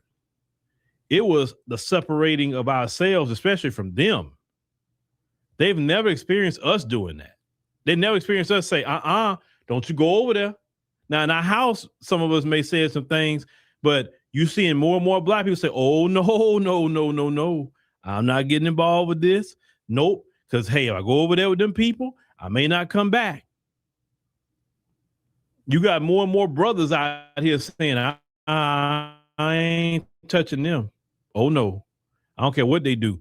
I like my freedom. I'll give me a sister. I'll give me whatever, but I'm not fooling with them. You're starting to see more and more of that. And, they're not liking it. They're not liking it. Now, the real white people that I see, they get it. They say, I understand it. I support y'all doing it because look what we done to y'all. But the ones that don't never want to take responsibility of what they done to us,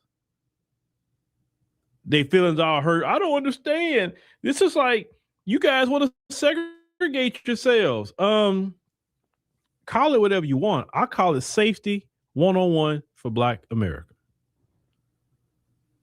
And removing myself or you removing yourself from danger, that's called self-preservation.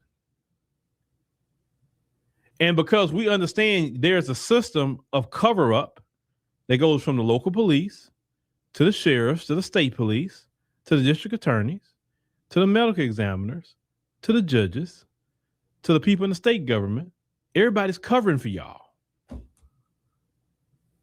Even in your own community, you cover up crime. So you do it to each other. I can't just say they do it to black people. They do it to each other. Do you know how many cases that I have covered over the years? And I told y'all this story. Maybe you knew. Okay, so let me tell you for new people that maybe just showed up. You know why I don't have a bunch of racists that show up in my chat? I'm talking about even, and now you may say, well, on YouTube, you do the no. After the fact. You know why they don't show up on my chat? Years ago, They used to show up on my chat a lot. And it would be all this, well, go back to Africa, all of the same old. And I said about the Africa thing, I'm like, well, I went to Africa, a couple of months ago. What? I'm cool with it. What's going wrong going to an African nation? Nothing. I said I actually more comfortable over there than being around you. Be honest with you, especially when I was in Ethiopia last year, because you don't see many of them in Ethiopia at all. I mean, they so far and few in between. Now, South Africa, you're gonna see them. Kenya, you're gonna see some over there. Not as much as South Africa though, but places like Ethiopia, you go to Addis Ababa, you don't see them people like that. No, you don't. It's so far and few in between if you see them. They truly there for business or whatever. And it's nice. Anyway, so they was doing all that, and I never forget that day I said it. I said, you know what? You come over here, you make one more comment, anti-black comment. Make one more. I don't care who it is. I say, I'm gonna give you what you're looking for. And I say, and one of them did it. I say, you know what? And I announced it. I say, you know what? I'm gonna do white on white crime month. Matter of fact, hold on. I think I still got that playlist. If that playlist is not on this channel, let me see if I can find that playlist when I did that. Hold on. It was some years ago too. And ever since I did white on white crime month, they left me alone. Ever since I did white on white crime month. And I told them, keep doing that. I said, I'll just hold on. Let me see, Miss. Give me a second. I want to find it and put it in the chat. And y'all can check it out if you want to check that out. But give me a second. Boom. All right, let me go to playlist. Oh, there we go. Yep. Open white supremacists. Ooh, boy. Ooh, I was chunky back then. Lord, I was chunky back then. Give me a second. View full playlist. All right. Yeah, it was called White on White Crime Month. And let me tell y'all the things I was covering in that time period. Had one of them white supremacists running for office nationwide. One of them wanted to legalize, we going on some Epstein thing. Another one, unalive 4 after his ex-girlfriend broke up with him. Another one, basically burnt up his lady. Most shootings at a school. Another one had dismembered their mama.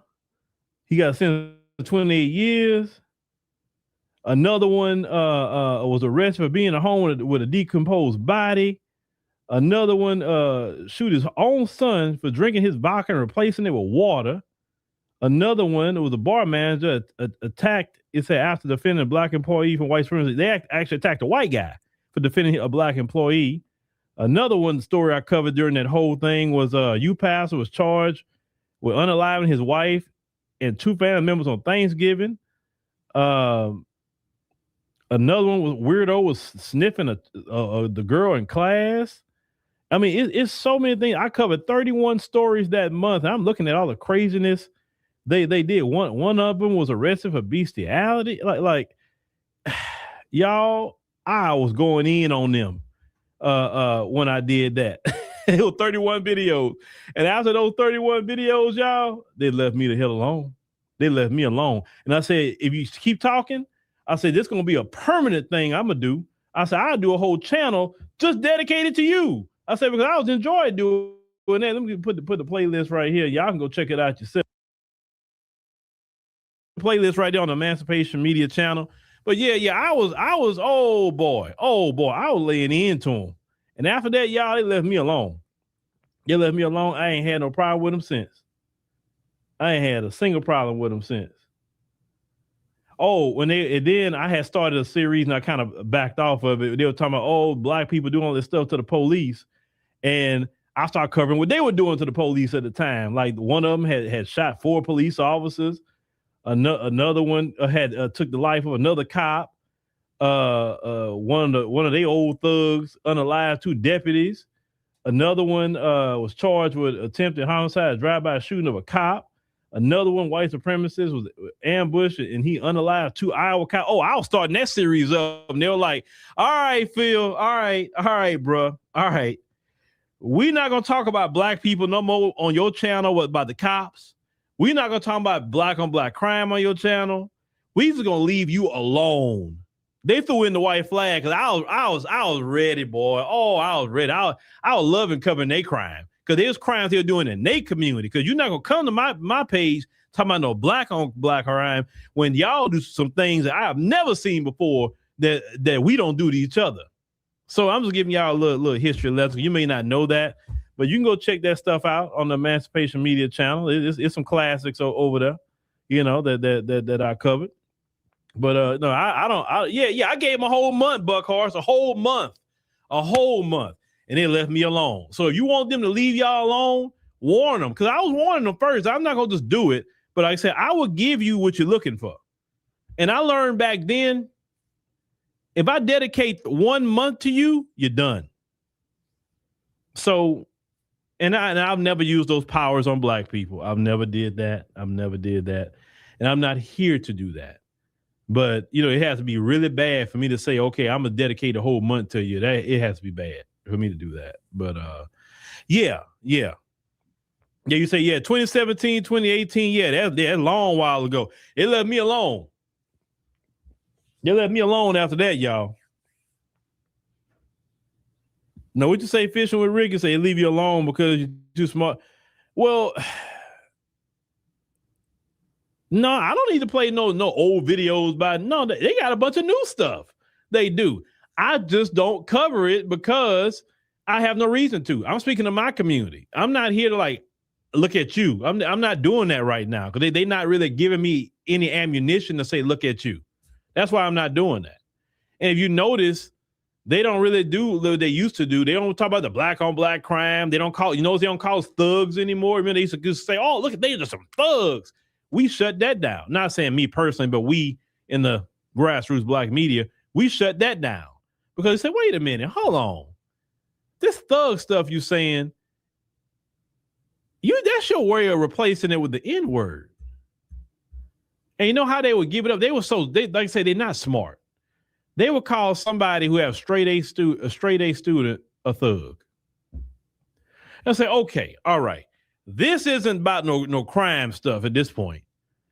Well, y'all say the word thug. No, we don't. We don't call a young brother or sister who's straight A student, college student, don't get in no trouble, a thug. We don't do that. And then it's the way they were saying it with so much venom and hate. So you say, oh, that's your replacement, you coward.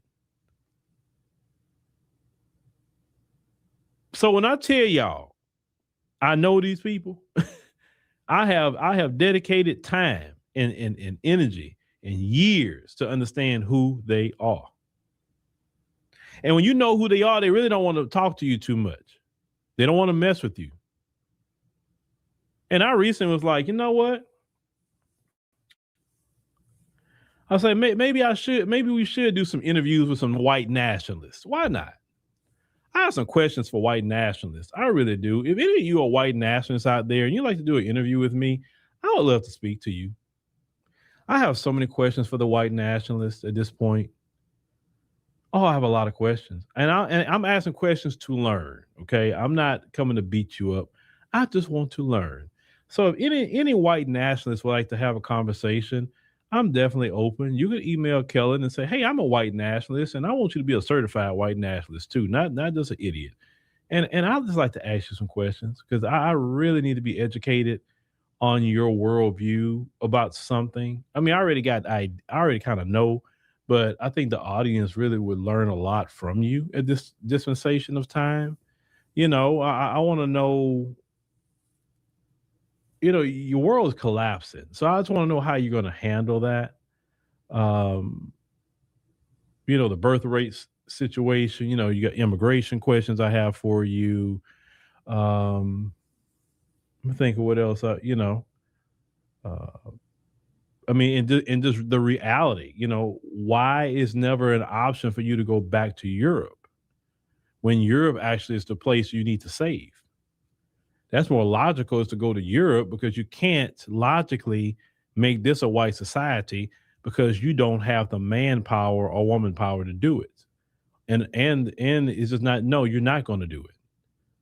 I mean, Trump could have ICE run around grabbing up anybody who halfway speak a different language, and he still couldn't get them all out. It's way too many here. There's not enough manpower to do it. So wouldn't it be easier, like the guy that wanted the white town, which you can have that, I don't have a problem with that, but wouldn't it be easier to get a plot of land in Europe, like a place like Poland, who's very kind of anti-black, Poland and different places like that in Eastern Europe, and actually, you're talking about saving your community, and I never understood why that wasn't an option for them. What is it? I mean, because if I'm European and I want to save Europeans, well, then I have to go back to the homeland. That's the best place to save it, is over there. So there's a lot of things I would love to ask white nationalists at this point. You say Europe is too hot for them right now. You say the sun is tearing them a new one. I've been hearing about this heat wave in Europe. Oh, I've heard about that. It's hot here too, so you can't. So, it's been hot, boy. It's been hot down here. But you know what? Hey, it was so funny. A brother had said on TikTok, let me think about what he said. It was funny. He said, God, I wish God raised the temperature up of the sun to 200 degrees Fahrenheit and keep it there for a while. I was kind of laughing about that because he said, we'll be okay. We'll be hot, but we'll be okay. But I wouldn't want it to be 200 degrees though, brother, because you about 12 degrees from boiling. I don't think, our tires be melting and all that stuff be happening. Because trust me, I've been on 300 degree barges, not two. Well, no, some 200 degree barges too. And when you start getting up to 200 degrees underneath your feet and all that stuff, that's when rubber start melting. So I would want it to be 200, but yeah, but I heard it's hot. And then I heard they don't use AC like that over there. So some of them are checking on out of here because of heat exhaustion.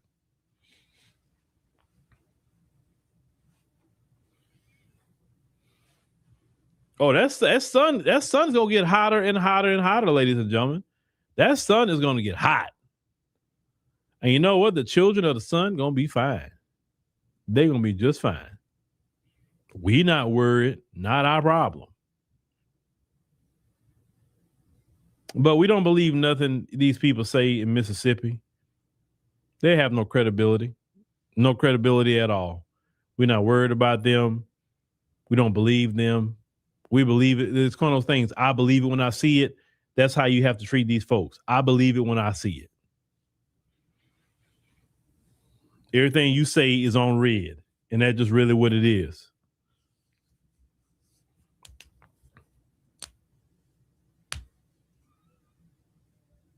You say how Tropical Storm Bertha in Houston, and say it was a little breeze and rain shower. I heard about that, but tropical storm is nothing for us here. It's when you get to hurricane. That's when there's an issue. Tropical storm is just a rain event. That's all that is, mostly for us. Give me a second. Just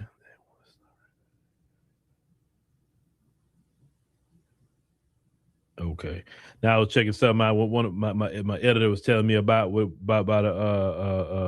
video or whatever.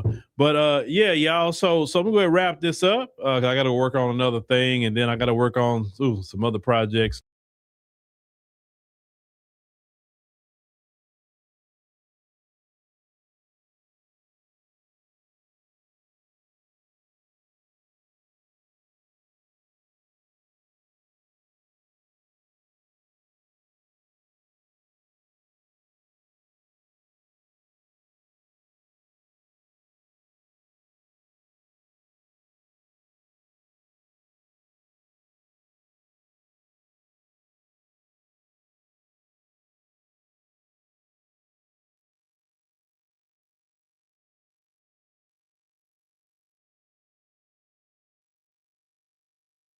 To do, like I said, if we're wrong about something and everything is still alleged, we're going to correct ourselves. So y'all make sure y'all share this so this can get out there, because we do not want any false information. Check this out, y'all. Look, I made a video clearing the air after I made this video. 1, they can make things right, or 2, which gave no context, gave no description that it would have anything to do with anybody who died. Yet people ran with it and assumed that I had something to do with the death of Nolan Wells. Like I said, we're going to get the information, get it out there to y'all. And if it's not the right information, we're going to put that on Front Street as well. This is the next one. We just reacted to this yesterday. It looks like Wyatt had posted this some other time. Check this out, y'all. Debunking the recent photos of Nolan Wells. This photo was taken back on March 23rd by Wyatt Pyron. It was in speculation of this picture. People were under assumption that this was the night that Nolan Wells disappeared. Also debunking the fight, Rosemary Beach posted this. Now, I knew this wasn't right. This looked too much like AI. Do not go running off with this one, and do not go running off with the one that said, yeah, he got to come out and make things right. Don't run off with that, y'all. Benjamin Crump posted a photo on Instagram last night, which appears to be Nolan Wells on there. What we're going to do is we're going to analyze it, and we're also going to go over some TikToks videos. And people are saying we gotta listen to the background of the dispatch call that was made on the boat. Check this out, y'all. Nolan and Katie are on the boat. Katie is sitting right on Nolan's lap. There's 7 people on this boat. Ben Crump just released his photo an hour ago. When Warren called for a tow, he said there were 7 living souls on the boat. 1, 2, 3, 4, 5, 6, 7. Nolan having Katie on his lap in the middle of the picture circled. Y'all, this is why there's no witnesses, because these are the only people that actually know what happened. Doesn't matter how many people were on the island. None of them saw what happened to Nolan except these people. That's why the story is so airtight. And this is another reason why there's so much focus on the boat and why they won't let the K9 sniff it. And they're trying to stall and wait at least 30 days because head of the Cajun Navy said that the trail goes cold if the dog cannot smell it after 30 days, the blood and stuff. Also, the boat was taken to Warren's grandparents' house before they took it back inland. There's Katie on the boat. Katie is sitting on Nolan's lap. Notice how none of the other boys have girls. Jealousy, I think so. Katie is the only girl on the boat, and she's white, and she's sitting on the black boy's lap. Come on. You can't tell me they don't feel some kind of way about that, especially how they're all hugging Nolan like Nolan is their man or something. Like, get a life. This is what Katie was on the boat, y'all. Bombshell tonight in my Nancy Grace voice. Nancy, get him. I've been saying that. You mean to tell me Nolan know how to dance, play football? He's a gold complexion, which most of them are trying to achieve this complexion. He got that tan look, and he got the girl sitting on his lap. Now, who to say that his friends or anybody else were trying to get at this young lady? They probably been trying to get at her. Like, damn, Nolan got her. But Nolan's so nice though, man. Just like he was saying in that Tatum interview. Nolan wasn't aggressive. He wasn't mean. He was all nice and passive. I'm me. I got the boat. I got money. Bruh. I could almost see it, y'all. Need for y'all to turn y'all volume all the way up. This is when they called and said that they was having trouble with that boat. You're going to hear them say, Nolan, wake the fuck up. This is why they was acting all weird. Listen. Connected.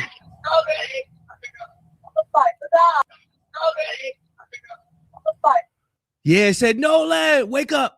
I heard it. Detail assistance, Vicky speaking. How can I help you?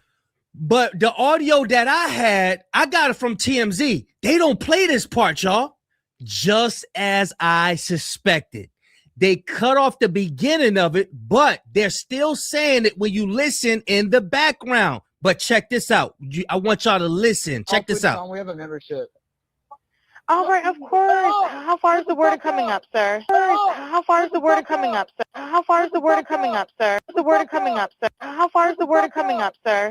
But in this one right here, we have the beginning of the dispatch call, which TMZ had cut off, and you could.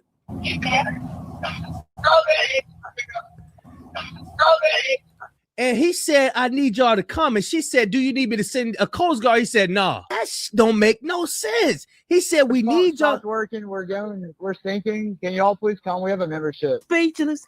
Come on, Auntie.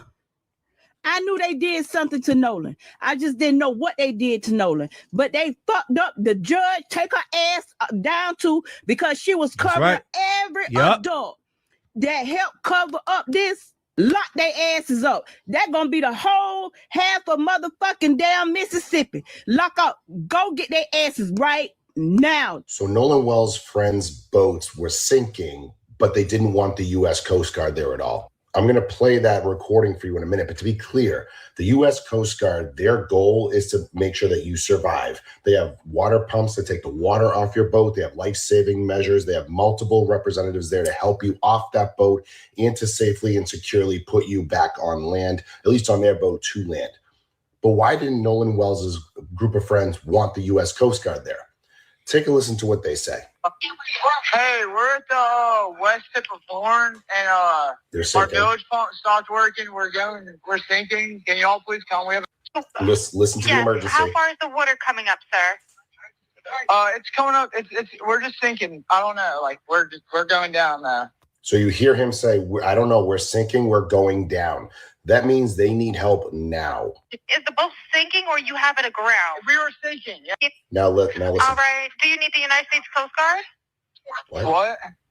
It's okay. Do you need the United States Coast Guard? No, we do not need that. So in those clips, you heard him say multiple times, we're either going down or we're sinking, we're taking on water. But no, we do not need the United States Coast Guard. We just need to be towed out of here. Well, if the tow company, which is known as Sea Tow, doesn't get there in time, you will go in the water. So wouldn't it make sense to have the U.S. Coast Guard there? And yes, I heard about the alleged grandfather calling and saying everything is fine moving forward. That's another video. My thing is, when you called the dispatch, she asked you, was you on Horn Island? You said, yeah. I don't get it. You know another thing that's sinking? His damn face. When the friend was speaking to TMZ, he said they were using substances. I see. Now I see. The Nolan Wells story just got even deeper. Guess who he was kin to? Ida B. Wells. You know, the legendary journalist and civil rights icon? Oh my God, like, what the fuck? His family just posted this, so it has to be true. And for those of you who don't know who Ida B. Wells is, she is legendary. Like, she literally spent her lifetime exposing injustice and fighting for civil rights. And she refused to be silenced. And this just opens up a whole conspiracy because, like, it makes you wonder, like, did they know that he was related to her? Oh shit, this is crazy. I wonder if they knew. And the reason why Nolan has a different name from his mom and dad is because when he was born, the mother and father decided to give him his mother's maiden name to keep her legacy of the Wells family. Ida B. Wells was born in Holly Springs, Mississippi, and Nolan was from Ocean Spring, Mississippi. It all makes sense now. If this is true, this case has made a major turn. Y'all got to understand, these people have our records. When we're born, they know who lineage we come from. Even back in slavery times, they will look at a man and say, oh yeah, his lineage is going to be strong. If it was a strong guy, they will follow his sons, and they will follow him. Some actors, some athletes are handpicked based off of their lineage. Remember, these people have the records. We don't even have our records. They have our records, and they're able to handpick who they want to be in the industry. They handpick who they want to be a professional athlete. Sometimes, not all the time, but I do believe they track the lineage of our people. Do you think that they thought Nolan Wells would have inherited that fighting spirit of Ida B. Wells? Because she said she had a fighting spirit. She fought the injustices. Now, this is my first time hearing about Ida B. Wells. Now I got to do my research. But do y'all think that this could have been one of them rituals where as though we got to find her lineage and cut it off? Because anybody of her lineage are fighters. We got to get them on up out of here. Did y'all catch this? I called Miss Christine, called her the first time. She didn't answer. I called her a second time, and I got on the phone with her, and I asked her if she had heard from Nolan. She said no. And I said, all right, well, don't freak out. I'm going to call the Coast Guard. For once, both stories actually line up. So when I received the phone call from Warren, I immediately called my friend Toshima and I said, hey, have you guys seen Nolan? As I'm being told by his friends, like, oh, don't worry. Like, we're going to find him. It's going to be okay. Absolutely not. Don't ever tell a parent that. Don't ever tell a parent, like, you call me and tell me my child is missing. And then it's, oh, well, it's going to be okay. Like, we're going to find him. He calls the Coast Guard, gives them all the details. And this is his reason for why he made that call at that time. But what made you concerned enough that you felt like you couldn't weigh it out anymore? You had to call the Coast Guard. Well, I mean, like I said, my friends and I have been on the water our whole life. Stuff happens. People die all the time. I know people that have died out there. And, it's a fun place to be, but it's also a very, very dangerous place to be if you're not handling it right. So you mean to tell me you called the Coast Guard because your best friend was missing? You already confirmed that Katie is not with him. And remember, this was July 4th. So everybody was still out. You've got the boats, you've got the friends. You just got off the call with Nolan's mom. And instead of doing an all-night type of search, your response is this. I'm assuming you wake up the next day and then what happens?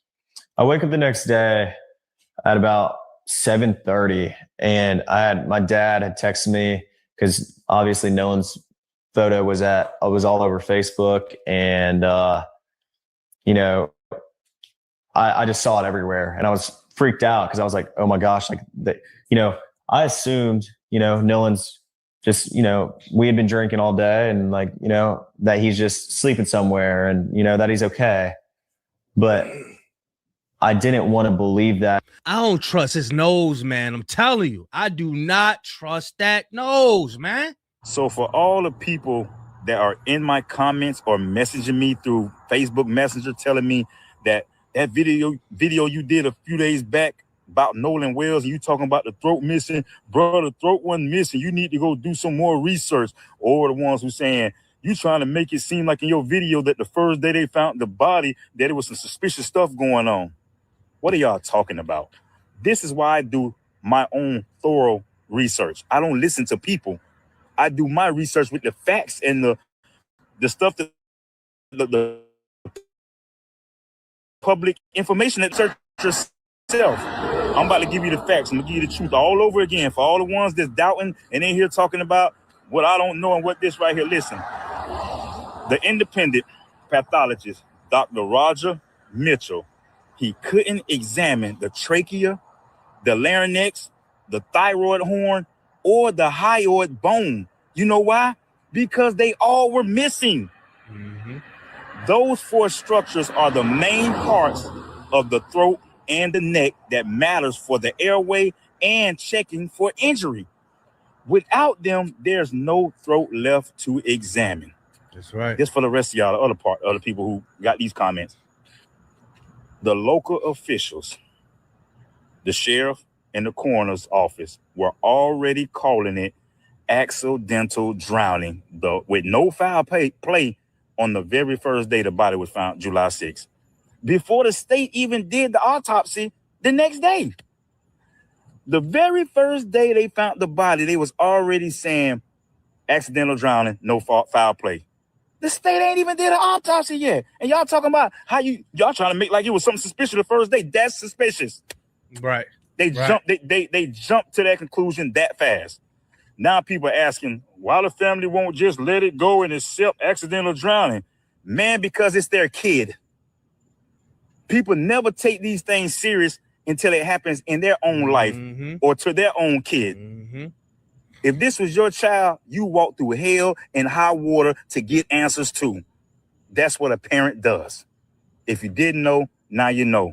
And knowing is half the battle. Love y'all. Be safe out there. Big Duke out. And this is why, as content creators, man, it doesn't pay to read all these damn comments because you got people sitting in their damn basement eating all types of whatever, and they're going to point the finger at you. Well, really, you're just trying to do something to get the truth. Us as content creators, we are not going to always be right, but we're doing something. I'm not always going to be right, but I'm getting up here every day trying something to get the truth rather than sitting up there commenting and complaining. But shout out to everybody who be commenting and trying to actually do some work, man. Shout out to y'all. But y'all let me know what y'all think about the video. Do y'all think that picture that Benjamin Crump just posted was a picture of Nolan Wells? Do y'all think that the girl is sitting on his lap?